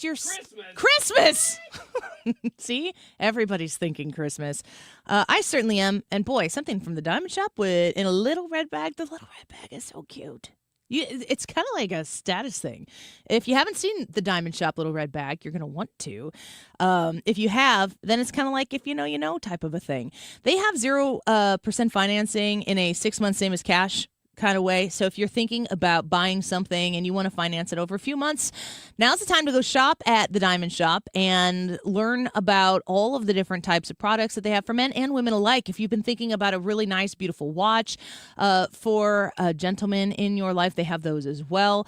They do jewelry and watch repair, appraisals, and they buy gold. So if you're in the market for jewelry, go to Clayton and visit the Diamond Shop online at thediamondshop.net. KFTK FM Florissant from the Kaufman Townsley St. Louis's Injury Lawyers Studio. Call 314-500-5000. That's 314-500-5000. All on the free Odyssey app. For now, I'm Lisa Brady, Fox News. A federal judge in San Francisco just issuing an emergency order for the Trump administration to stop firing workers during the government shutdown. The judge calling it a human cost that cannot be tolerated and accusing the administration of not thinking through its decisions.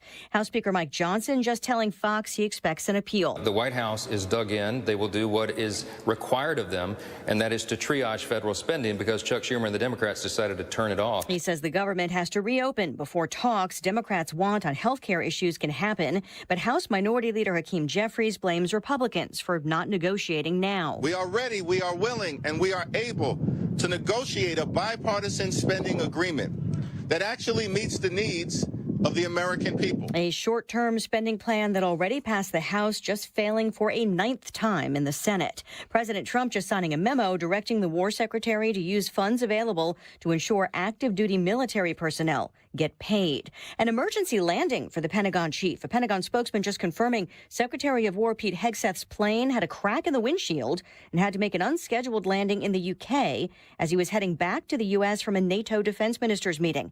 The statement says the plane landed based on standard procedures and that everyone on board is safe. Secretary Hegseth just posting all good, thank God, continue mission. The Israeli military just confirming another transfer of hostage bodies from Gaza as the pace of those returns and Hamas violence continue to test a fragile ceasefire. Hamas gunmen have been summarily executing Palestinians in public squares who they line up and shoot, accusing them of being collaborators with Israel and then releasing the videos to the public. Without any international security force in place, armed Hamas fighters are filling the vacuum. Fox's Jennifer Griffin in Tel Aviv. America is listening to Fox News.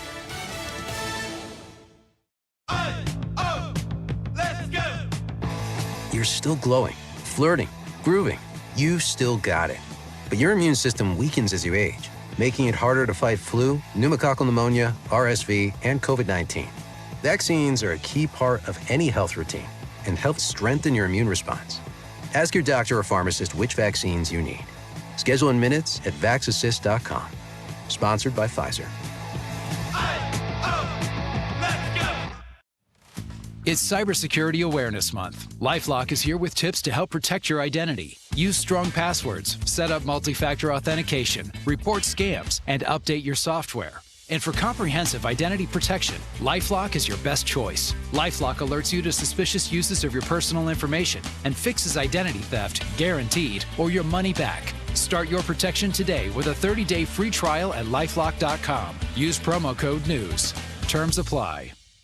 Air Comfort Service, heating, cooling, and insulation, weather. Our high temperatures back into the 80s this afternoon. Sunny skies, 85 will do it for the high. Tonight, clear skies, 70s for evening plans, 62 for the low. Thursday, sunny 83, 84 partly sunny Friday. Here comes cold front, slow mover. Late Friday night, Saturday and Saturday night, periods of showers and a few thunderstorms around. It is cooler for the weekend. This is 97.1 FM Talk. Chief Meteorologist Dave Murray. The Annie Fry Show is sponsored by Air Comfort Service Heating, Cooling, and Insulation. Time to get ready for cold weather and schedule your heating system check. Get not just your heating system, but your entire HVAC system checked for $19 a month with the Preferred Partner Plan. Visit aircomfortservice.com. Annie Fry, Ryan Wiggins, Brad Ray. That's us. That's right. Gotta love this American ride. What do you want from me? I'm not America's sweetheart. For goodness sake, kid. Keep your voice down. Your father's listening to the radio. I'm not America's sweetheart. This is the Annie Fry Show on 97.1 FM Talk. Well, they promoted earlier yesterday it was even, I think, maybe it's when I first saw it, that there was going to be a 2 p.m. press conference that was going to involve Kash Patel and President Trump. So we're monitoring for that when that happens. Assuming it happens anywhere near the 2 p.m. hour, which they initially promoted it, then we will have it for you. Until then, we will continue on doing the Annie Fry Show. But I am curious to see what they are going to say. There are reports that suggest that they're going to give an update on the crime crackdown that's taking place across the country. We just spoke with Senator Eric Schmitt, and he gave us a lot of helpful nuggets as to what St. Louis is getting out of the FBI, out of the department. The influx of FBI, did he say it was the largest influx of agents that they were sending? Per capita. Yeah, he did. And I think he said, did he put a number on it? Was it 500? That's rolling around in my head. That he was adding a number of officers. Now, I could be misquoting him. I don't remember the specific number. But, I mean, still, we spoke about this a little bit off air, but it's so refreshing to hear. Senator Schmitt is incredibly good at what he does. But it seems like it's because he's still focused on what he's supposed to be doing there. Yes. Whereas you see a lot of other the people who you see, I mean, I think it matters that he's in the media a lot. You know, there are he's good at it too. Very good at it. He's good at delivering a concise message and cutting straight to the point. And we're grateful to have him on here. But the other thing that I asked him about was the left-wing violence thing. I am very cautious about how I talk about it. I think it's easy. I will say I've heard a lot of people who have the privilege to do what I do, which is to speak behind a microphone and kind of have a captive audience, use it as a way to like own the libs. I'm allergic to that. I think it's so unproductive.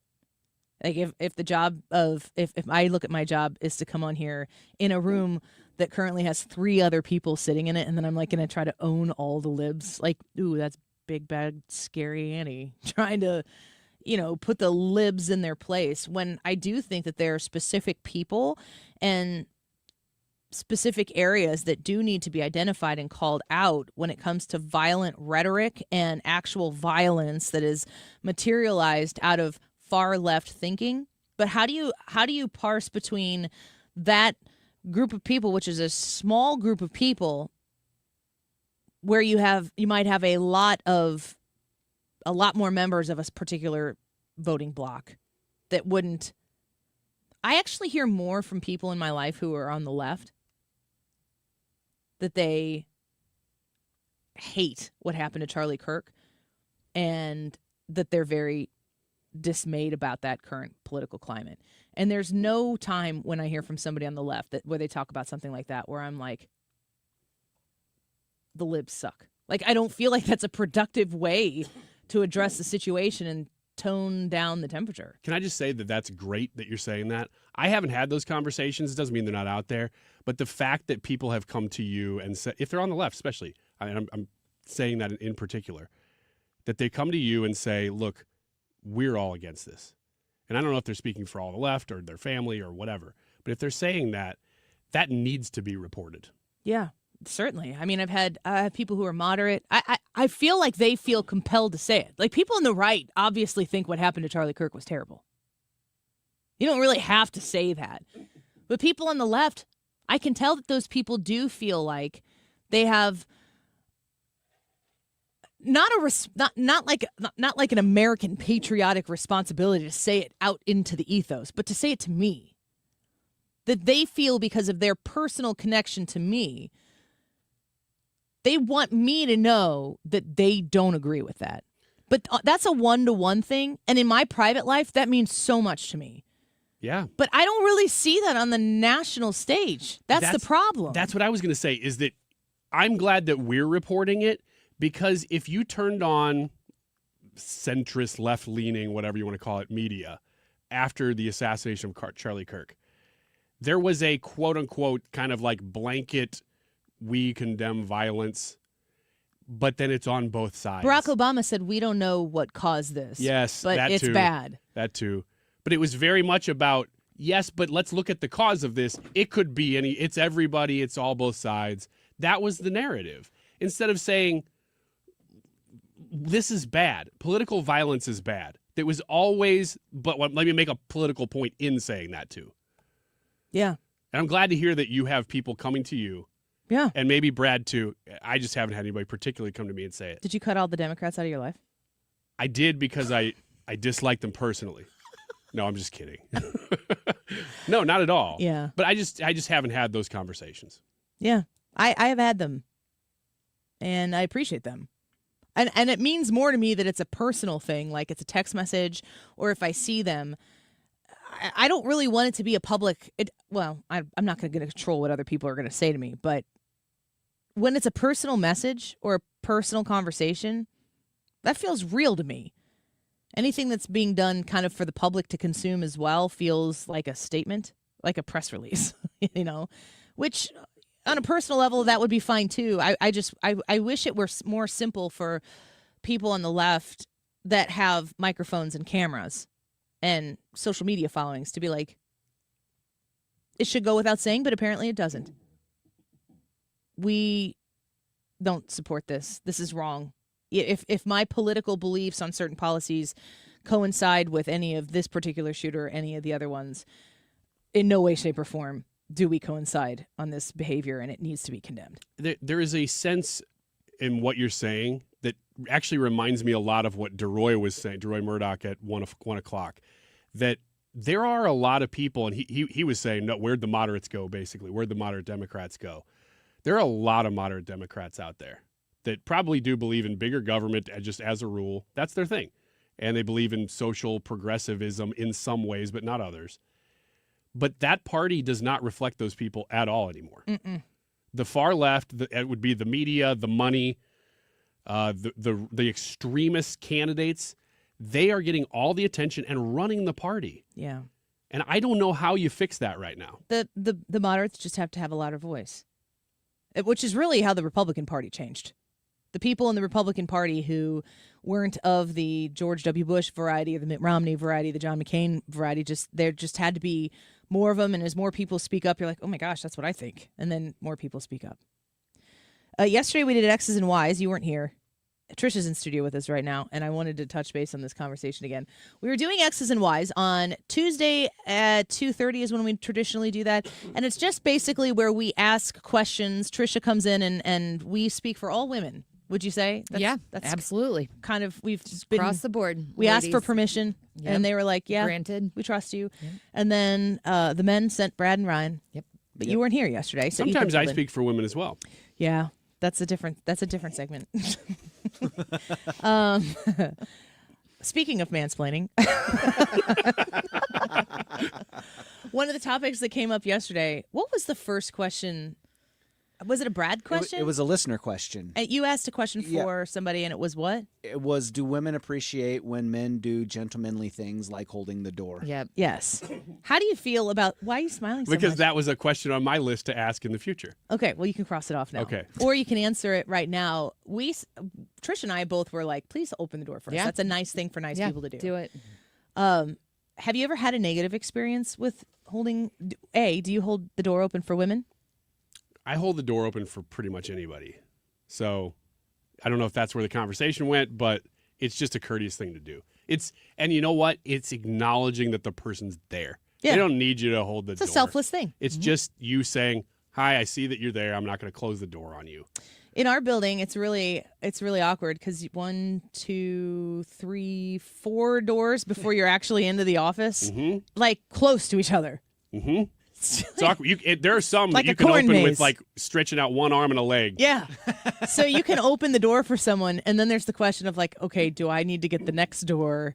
It's kind of strange. Sometimes you get caught in the back and forth where you do one, they do one, you do one, they do one. You're I like that. Oh, is it my turn or Yeah. your turn? You're Real ducking friendly. under arms. I like that. So we were talking about the door opening thing. Have you ever held the door open for somebody and had a woman and been chastised for your toxic masculinity?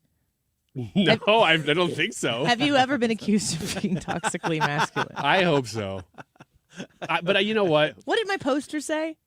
Excessively masculine. That's still up on my mantle, by She the didn't. way. Your wife didn't take you. She has not taken it down. Can you tell that story real quick of putting it up and how long it took for her? Absolutely. So first of all, what it is? yeah, Annie got me for my birthday a poster that's got my face in it somehow, probably through AI. Yes.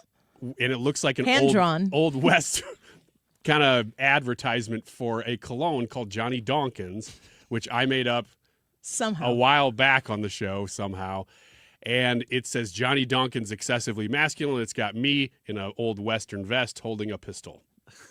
I think you have an ascot. Probably.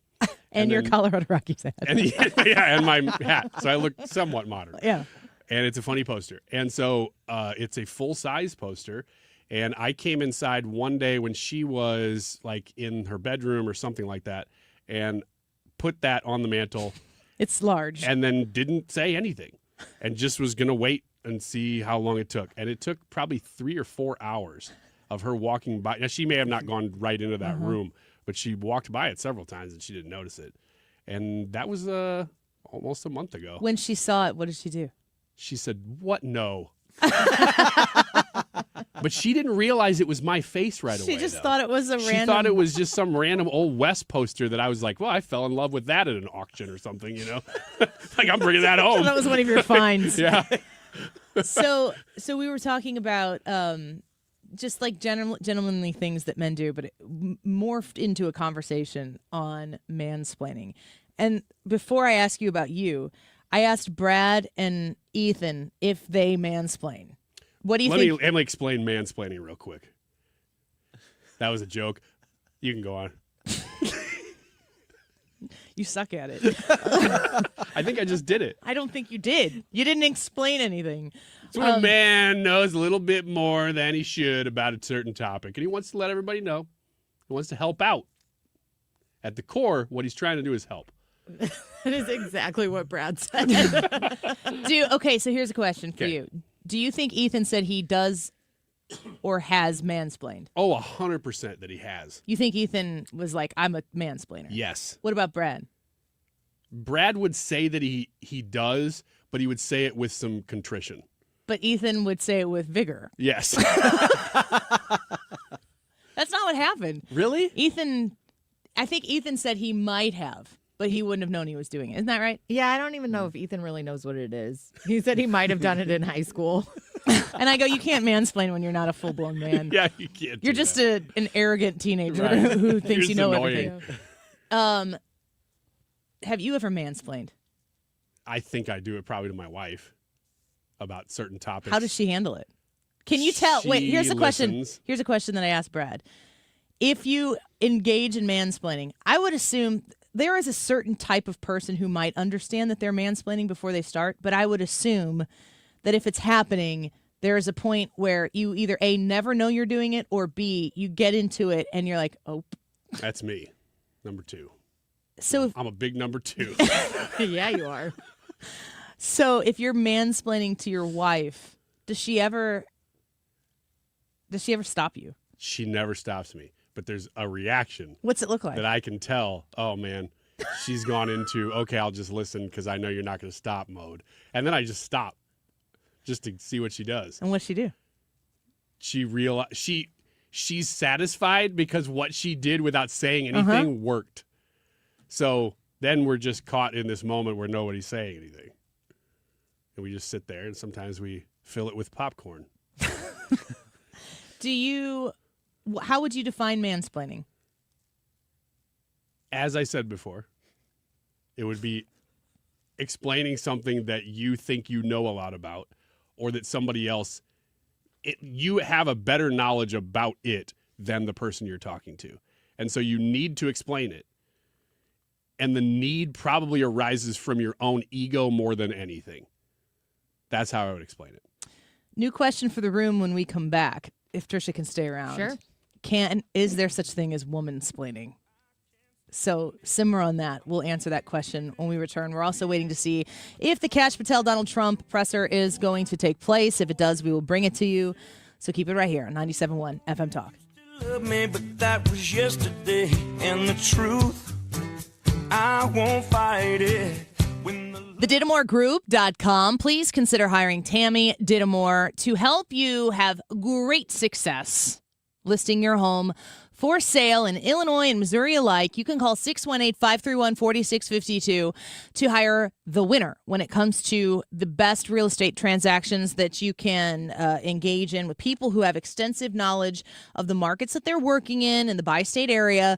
Listing your home is exciting. It's also very stressful. You have to do a little bit of research when you're hiring a real estate agent about, sales, how successful they are, how do they work, how do they function. You're going to want to have a personality match with the real estate agent you're working with.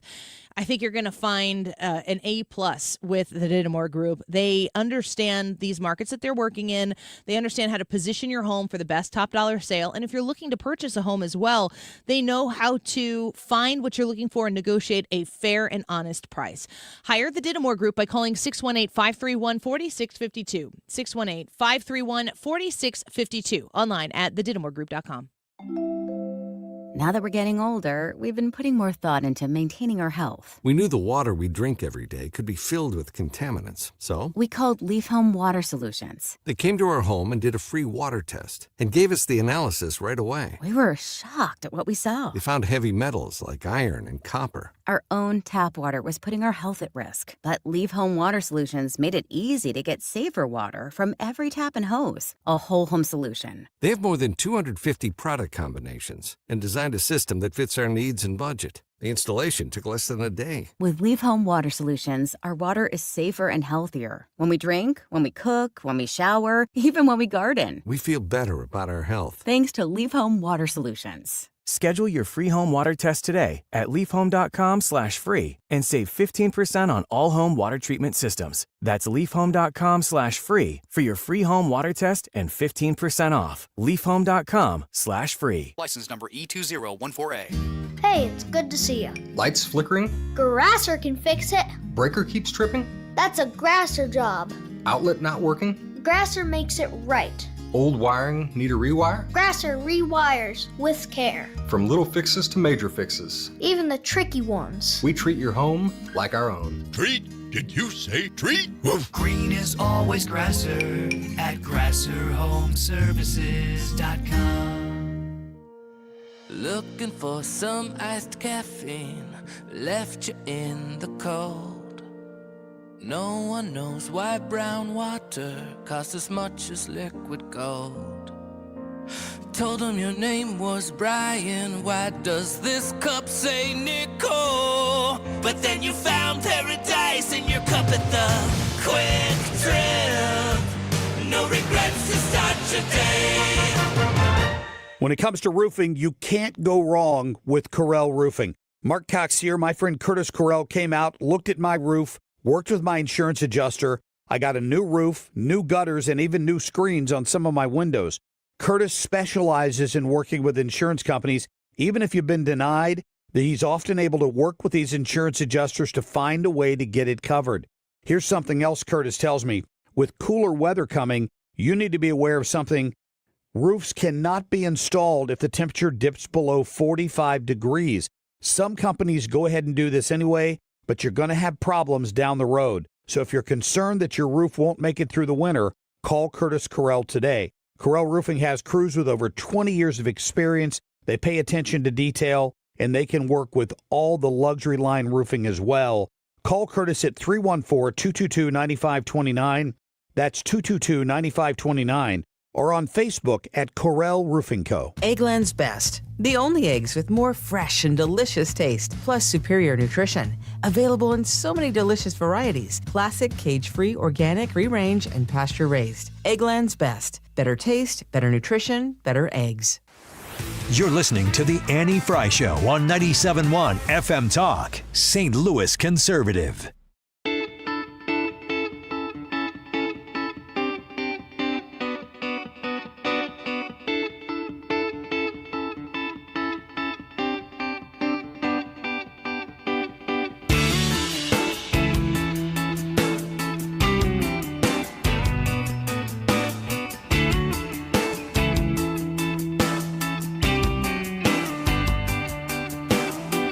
Welcome back to the Annie Fry Show. We are waiting to see if we're looking. Everything we can tell is that this press conference with Kash Patel, it's supposed to be at the White House in the Oval Office with President Trump. Scheduled at 2. Lots of places carrying that it's going to start soon, but we are watching and waiting and hoping to bring that to you when it starts. In the meantime, we were talking yesterday in X's and Y's, our segment where we talk about the differences across genders, of which there are 2. About mansplaining. I want to ask you boys if there is such thing as womansplaining. Yes, there is. Mm-hmm. Who wants to take it first? Brad does. Okay, I guess I'll go first. Womansplaining. I think it's the same thing. It's just that the gender roles are reversed, and it's probably about something that a woman would think a guy wouldn't understand. So, I don't know, like how to talk to somebody, how to present, like you're going to this event, you need to be like this. Kind of thing. Like, don't wear that sweater. Yeah. Yeah, that would probably be a good. It'd be helpful. It'd be not bad advice, but which I did to you, but it was after we were at the event and you were wearing the sweater. Ooh. And it was a shocking sweater. It was a Bill Cosby sweater. So I took it off right then, and You then I walked dealt in. with the ramifications of I walking around walked in shirtless with- in an event the rest of the night. I think I walked in with you and I was like, oh, we're not together. Don't know. I don't remember that. What's womansplaining? Is it a thing? Yeah, it's a thing. It's when a woman, usually something that is more female oriented, like that, like, oh, you should look this way for this event. That's a good example. Something that a woman is probably more prone to be better at explain. And it really is kind of the reverse. It's just topically different. So yeah, Brad kind of nailed it. It's the same thing, but about different topics. I think in order for mansplaining to actually occur, there has to be I don't know, Trisha, if you would agree, if it's like a gender, like if a man has to assume that a woman wouldn't know about it. Here's another question that we asked yesterday. Can a man mansplain to a man? No, that's just called explaining. If a dude is explaining something to another dude, and dude number two, which is you, as we've established, always I'm number a big two. number two. You're big, Well, the big number two. If you already understand Call building management. what, if you already understand what the other man is explaining to you, do you just say something or do you let him go? Depends on what it is. I would say more often than not, you let them go and let them learn, because learning from experience Let him is learn better. what?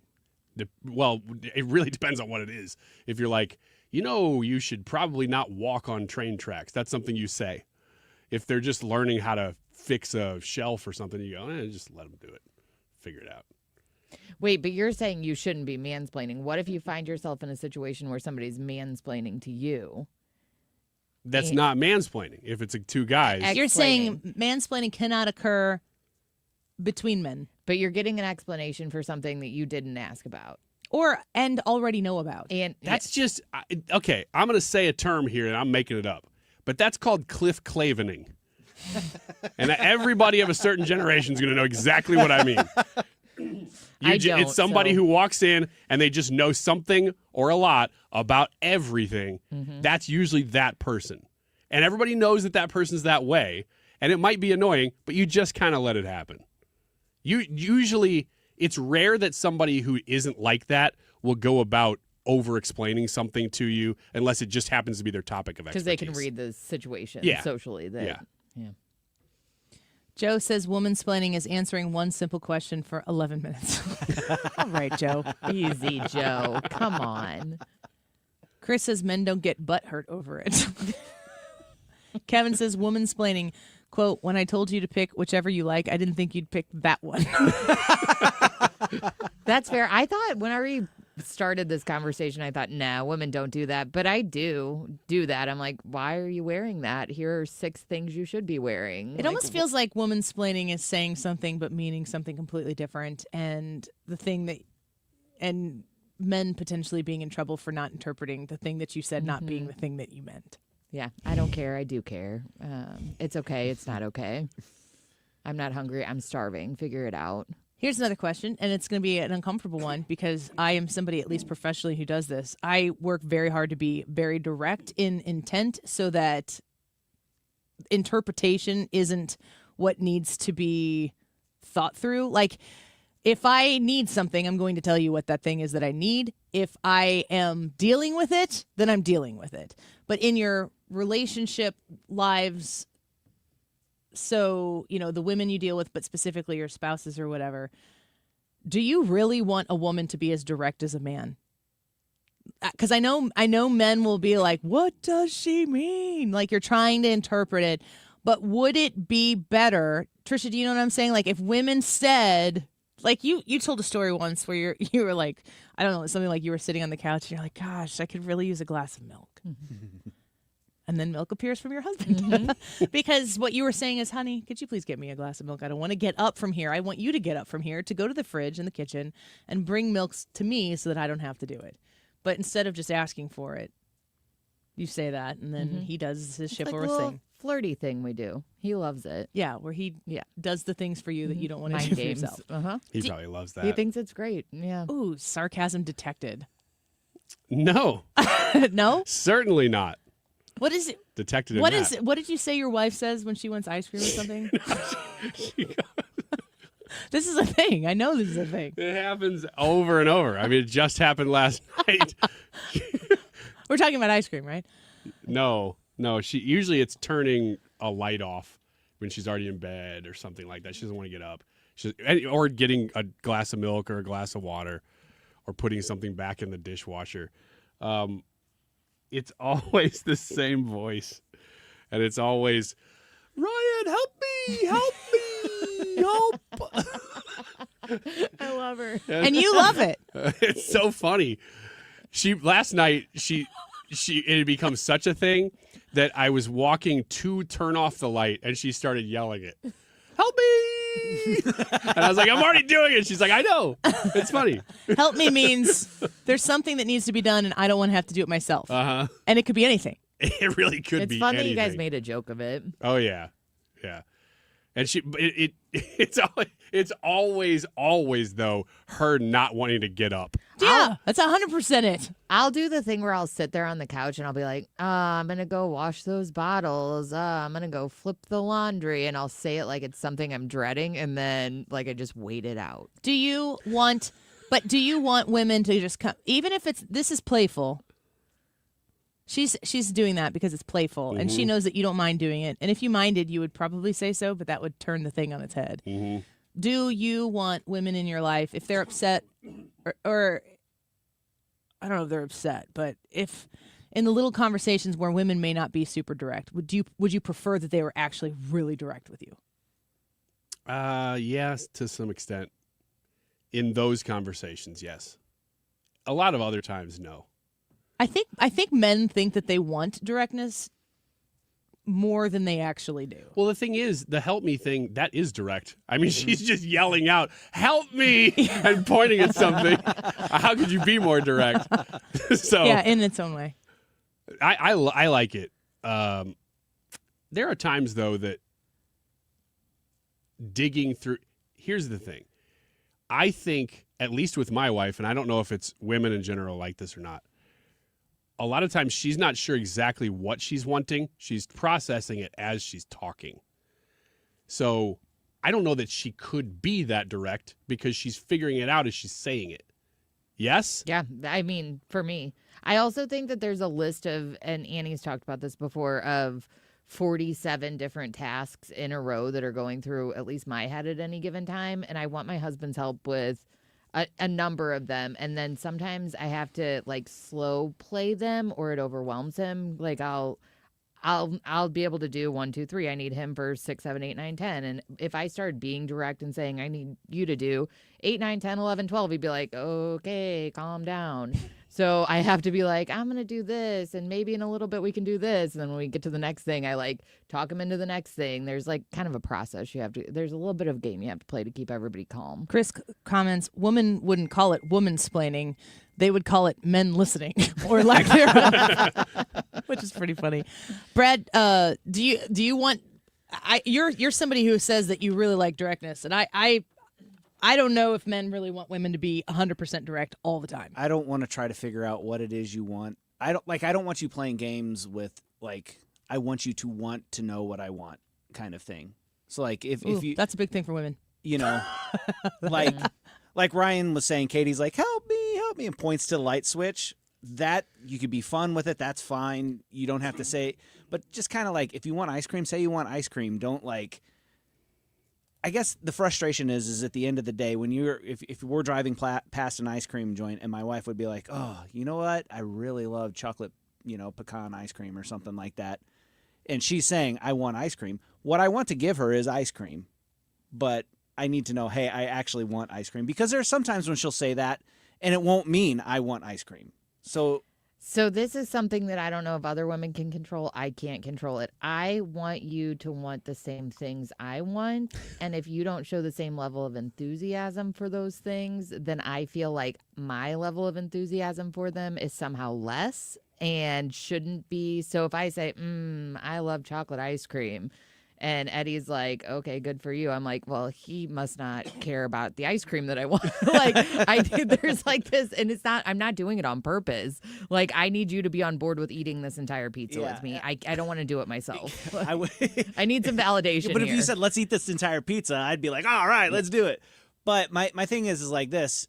If we're driving by, I'm thinking about where we're going and what we got going on next, and whatever needs to take place then. And to change gear, because guys, I don't know, Ryan, if you're like this or not, but thinking is in boxes, and you're like, oh, we're talking about ice cream now. You got to put the box that you had out about driving and pull the ice cream box out, then to switch to that. to be able to jump to that is really hard, and guys aren't trying to be mean. We just miss stuff like that, and it's frustrating them because. But it's okay to have to put in a little effort. Yeah. Effort's kind of Trisha? overrated. Yeah, I mean, I like the effort. It would be easier, back to Ryan's point. Sometimes I just don't know what I want. So I'll say See? something and I can't. So? I'll throw it out halfway and I want you to help me finish that. But I just need a little help here. I need a lift. Do we want the ice cream? Tell me if I want the ice cream. Yeah, my wife will do this. We'll be sitting on the couch. She's like, man, I wish I had ice cream. And I'll look at her and I go, do you want ice cream?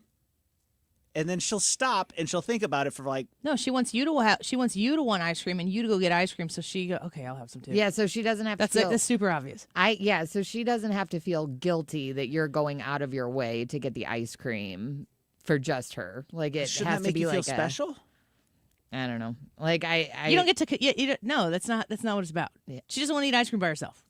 She's just gonna. Women don't want to do that. Yeah, we never want to eat ice cream by ourselves. We don't want to eat dessert by ourselves, and we don't want to eat that whole entire pizza You don't want to eat by a ourselves. cheeseburger while he's eating a salad. Right. So, like, if you know that your husband doesn't like ice cream, are you still going to use that? Get that yourself tact? a tray Yes, of it doesn't brownies, matter. Learn how to buddy. eat ice cream. Yeah. Yes, in that event. We're All having right. dessert. Figure it out. Let's take a quick break. When we come back, maybe this press conference is going to start. They've got the feed up and ready to go, but it hasn't started yet. It's scheduled to start at 2. And we are sitting around waiting for the president and Kash Patel to hold their joint press conference from the Oval Office. Keep it right here on 97.1 FM. We'll be right back. Just how boring I am, and have a better time. 'Cause ever since I trying not to find every little meaning in my life, it's been fine, I've been cool with my new golden rule. Now listen. Home Shield Foundation Repairs.com. You want to hire Matt Hayes to fix your basement concerns, the foundation repairs that you've been noticing. Maybe initially you just saw some cracks in the basement foundation, maybe a little bit of bowing in the walls. You can hire Home Shield Foundation Repair to come solve that problem. But if you want to have Matt Hayes come out and look at what you're dealing with before, obviously, you're hiring anyone, that's a smart move, and he's excited to do that. All you got to do is call Matt Hayes at Home Shield Foundation Repair at 314-227-9636. That's 314-227-9636. Decades of experience of helping make sure that foundations, basements, all of that are in great structural order. They specialize in reinforcing basement walls that show signs of cracking, bowing, even tipping and shearing. Their solutions, like the Invisibeam system, gives you reliable reinforcement, prevents further damage, and stabilizes your foundation. 314-227-9636 is the number to call. Find them online at HomeshieldFoundationRepairs.com. We know there's a lot that can go on during one night of baseball. Long home runs, epic pitching performances, catches that defy space, time, and gravity. Climbing the wall. Did he catch it? He did! But what if you could get all of that summarized in a quick, concise, and at least we think, funny podcast that's under 10 minutes? Check out MLB.com's morning lineup. It runs Monday through Friday mornings on Spotify, Apple, or wherever you love listening most. Don't get lulled into believing the IRS is getting soft. It's just the opposite. Hi, this is Lance Story with the Lance Story Law Firm. We are being told by IRS collection officers that their higher-ups are demanding that they get more aggressive than ever. So don't ignore them any longer. Level up. If you have unfiled returns, unpaid taxes, levies, or liens, call the Lance Story Law Firm today and let us get between you and the IRS. We'll protect your rights, including your right to appeal or even your right to take the IRS to tax court. Remember, IRS problems are legal problems, and they need to be handled by an expert attorney team who's done it for decades. So call the Lance Story Law Firm today. We're local. Our office is right here in St. Louis, or visit LanceDruryLaw.com to schedule your free consultation with your local tax resolution law firm, the Lance Story Law Firm, 314-260-6120. The choice of a lawyer is an important decision and should not be based solely upon advertisements. Hi, I'm Bob Kershaw with Retirement Advisory Group. Are you worried about market volatility? Are you concerned your money won't last you through retirement?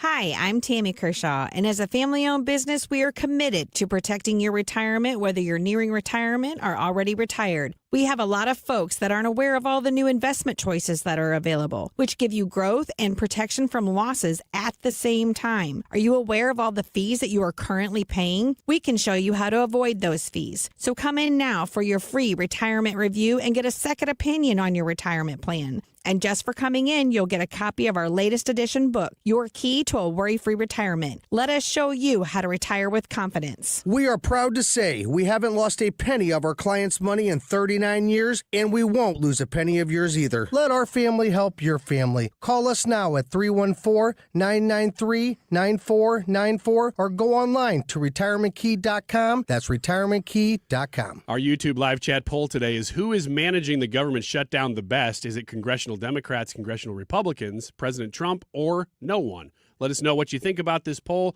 by logging on to YouTube, clicking on today's date with the Annie Fry Show, and of course, you will be able to vote right there. It is 2:41. This time check is sponsored by Jerry Kelly Heating, Air Conditioning, Electrical, and Plumbing. It's time for a $98 furnace tune-up. Where common sense rules the mic. 97.1 FM Talk. St. Louis Conservative.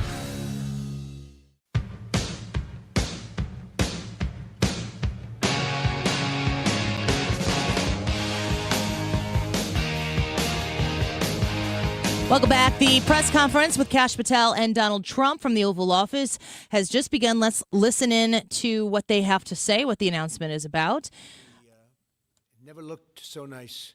We're getting great compliments tonight. You see outside how that's come out. It's been great. We make a lot of improvements to the White House, and we're doing that. One of the things you should be looking at is the Palm Court, because that's been totally redone. So we like to preserve and make better the White House, and that's really what's happened, and we're getting tremendous reviews, and we appreciate it. But we're here for a different reason. It's called Operation Summer Heat, which is an appropriate term in light of what we're doing. And early yesterday morning, I returned from the Middle East, where we celebrated a historic agreement to end years of suffering and conflict. Amazing. Every country came together. I mean, even the enemies came out and totally endorsed it. Everybody, I've never seen anything like it. Nobody's seen anything like it. And just as we are forging peace and stability abroad, we're also restoring peace and safety and stability at home. And you see that in Washington, D.C., maybe better than any place, because we got there, and within 12 days it was very good.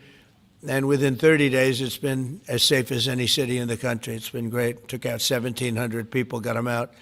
These are career criminals in many cases, and people that shouldn't have been allowed in by the Biden administration.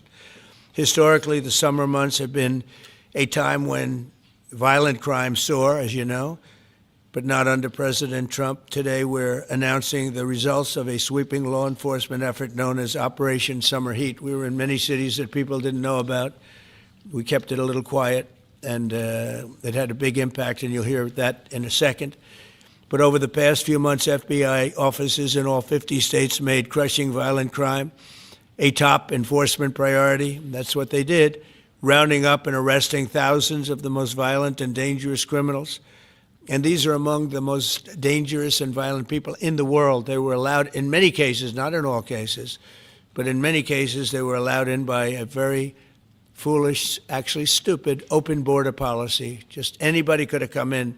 They emptied out their jails, their prisons, their mental institutions. They emptied them into our country.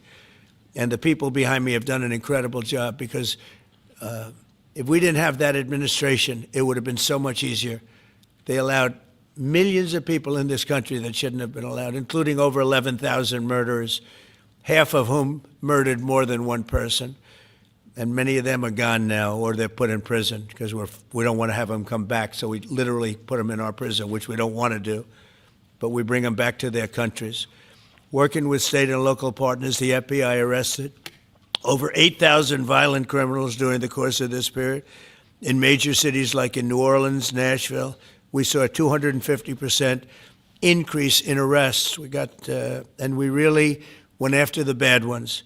These include 725 individuals wanted for violent crimes against children and murderers. These arrests are in addition to the work of our historic federal task forces that Make D.C. Safe Task Force has been unbelievable. I mean, the job they've done, it's incredible. And it's been so nice because so many people, they're going out to dinner and they're having dinners. They didn't go out for 4 years. And now they're going out 3 times a week. Restaurants are opening. Restaurants are full. And usually that means a lot of good things. But restaurants that were closed are now opening up. And everybody's happy. It's nobody's ever seen anything like it, actually. And everybody feels safe. You can have a child walk right through the middle of Washington, D.C., and nothing's going to happen. We were losing more than one person a week in Washington. They're being killed on an average of over 1 a week. The Make D.C. Safe Task Force has been incredible. And the Make Memphis Safe Task Force is having very similar results. It's much earlier, but we've been there for a week and a half, but I'm hearing the results are pretty incredible, and you'll hear about that. They're mobilizing more than 20 federal agencies for the largest law enforcement operation targeting violent criminals in American history. As a result of these efforts, violent crime declined nearly 20% nationwide compared to the same period last year, and it was the safest and most peaceful summer in 2 decades. And honestly, we haven't really even gotten going yet. If we didn't have to fight all of these radical left governors, we could have had Chicago taken care of, as an example.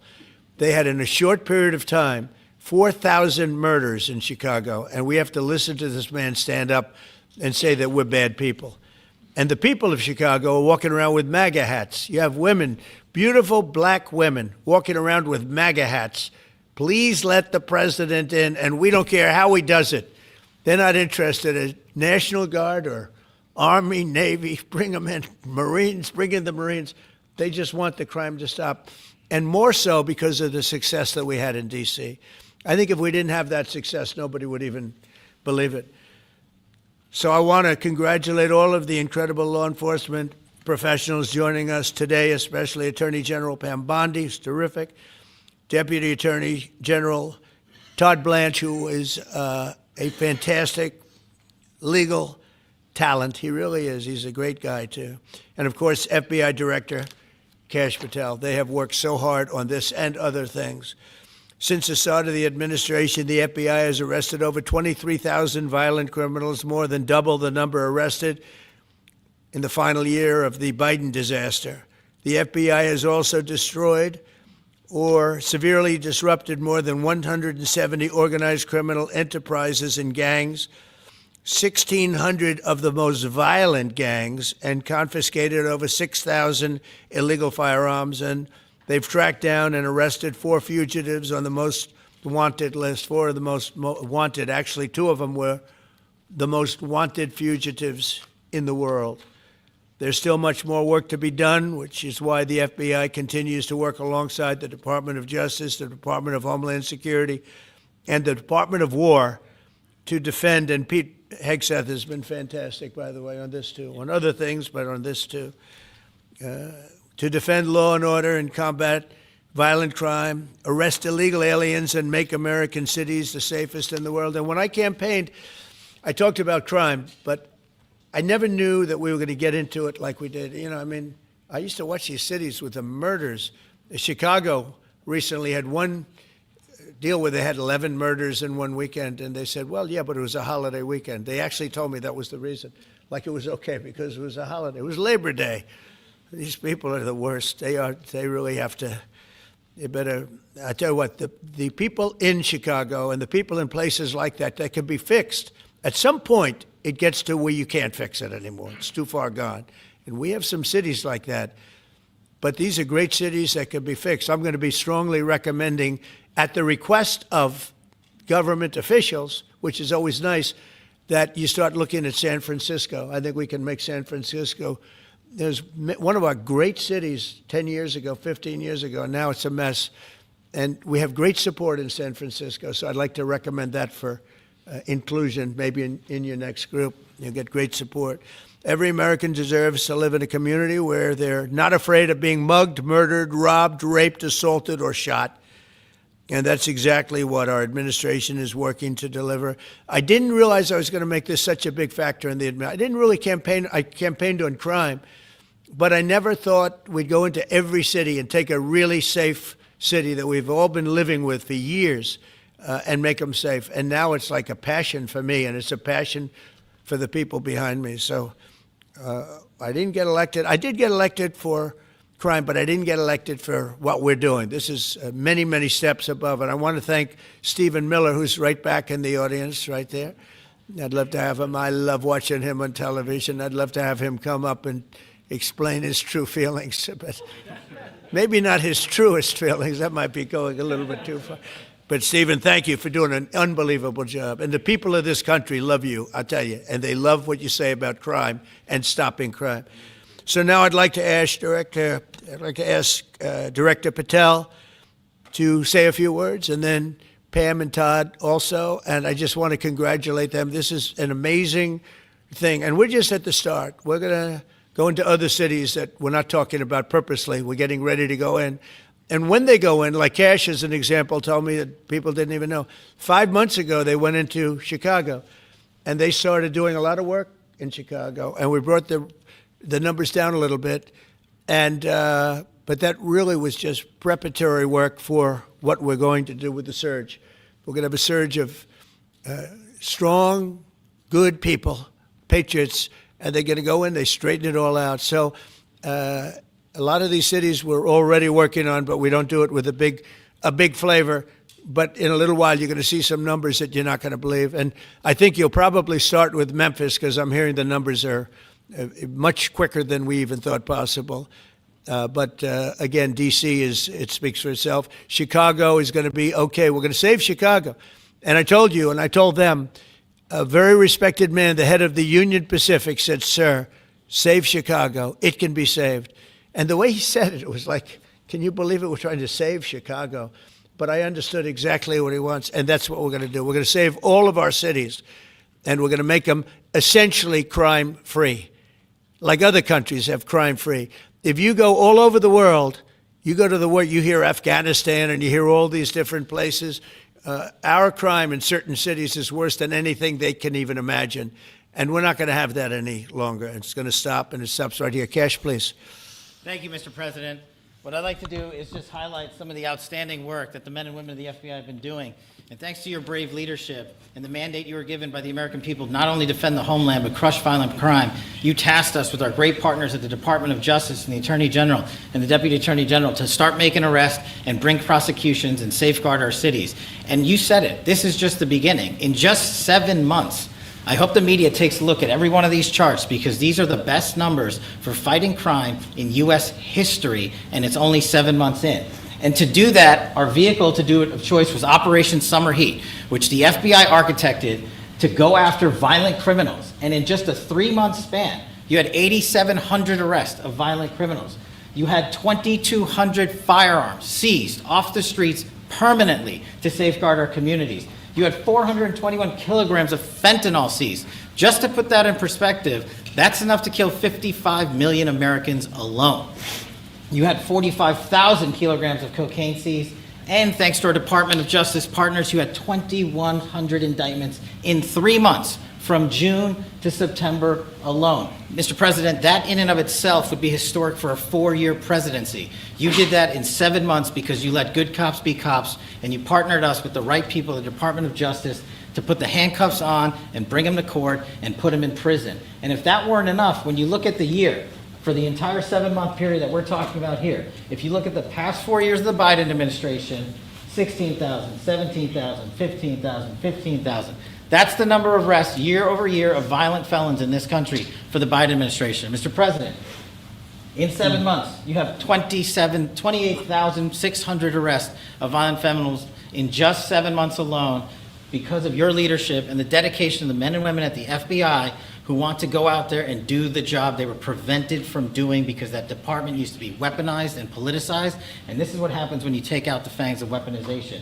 This number is historic by every metric. 28,000 people have been arrested, violent felons alone. And then when you go over there and look at some of these charts, if you don't mind, I'll just hop over here. So we're going to jump in here, and Kash Patel is from the inside the Oval Office with President Trump, and we'd carry more of it, but he walked away from the microphone right now. So the audio is going to be a little bit less savory for radio, but the idea here is that crime is going down, and law enforcement is been given the resources they need to do the job. And you've got a mandate from the American people who elected President Trump. I mean, he completely committed in the campaign that they were going to crack down on crime. And this is basically the receipts to what they've been able to do in 7 months. And they are certainly working towards their effort to make America safer. Anything stick out to you? Just that this and immigration continue to be Trump's top issues that the American people fully support him on. And so, yeah, it doesn't surprise me that they're highlighting the wins and saying this is just the beginning, that they're going to crush crime in the country is what they said. The YouTube poll for today on the government shutdown that is still taking place. Who is managing the government shutdown the best? Congressional Democrats, Republicans, President Trump, or no one? Who's your vote? Who's handling it the best? I still would say Trump. Trump? Brad? From the onset. Yeah, I'm with Ryan here. Trump. I'm actually going to say Congressional Republicans is my vote because I think that their pressure has been consistent from day one. Open it up, clean CR. There's no reason to not come to the table and have negotiations about what's going on right now. That's what we're trying to do. I think that they have not been heavily political. I think that they've been consistent in message. 41% of you also say Congressional Republicans, but 30% or 36% said President Trump. 19% say no one's handling it well, and 4% say Congressional Democrats are knocking the ball out of the park. Mark Reardon, next.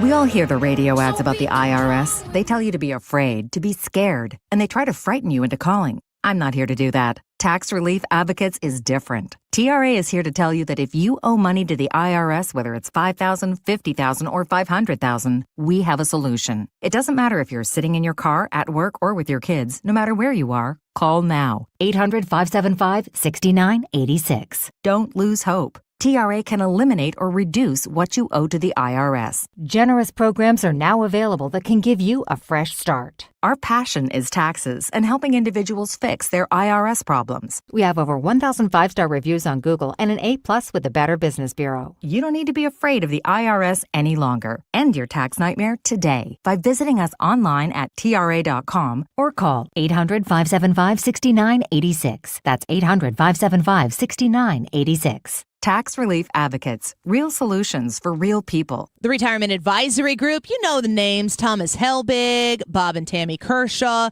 They are your sources for comfort, peace of mind when it comes to establishing the worry-free retirement. The Retirement Advisory Group will help you build your own personalized structured income plan. That means that all the hard work that you've invested and sacrificed over time to save for retirement, this moment that is upon you, that the peace of mind you need to have is that it's enough, that you have a plan, you have a game plan, that when you do enter into retirement, that you're going to have a right understanding of what is to come. And your retirement dreams, the travel, the, going to visit family, maybe having a snowbird type of a home, whatever that is, you're going to be able to understand it's doable when you work with a plan like the Retirement Advisory Group can provide you. You just need to schedule a free sit-down conversation with them at 314-993-9494 and ask them how they can help you. RetirementKey.com. Ever felt a nagging toothache or maybe a sensitive spot? It's frustrating, right?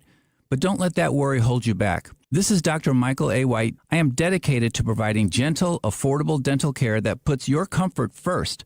Our experienced team and advanced technology will ensure a smooth, relaxing experience. It's just common sense. Don't hurt the patient. Call my office at 314-270-8552. That's 314-270-8552. Hey, it's Bo Matthews, and Missouri Brush Control is helping landowners reclaim their property through eco-friendly forestry mulching. Missouri Brush Control can transform your overgrown acreage into accessible and usable land, and in a fraction of the time compared to conventional methods. Missouri Brush Control also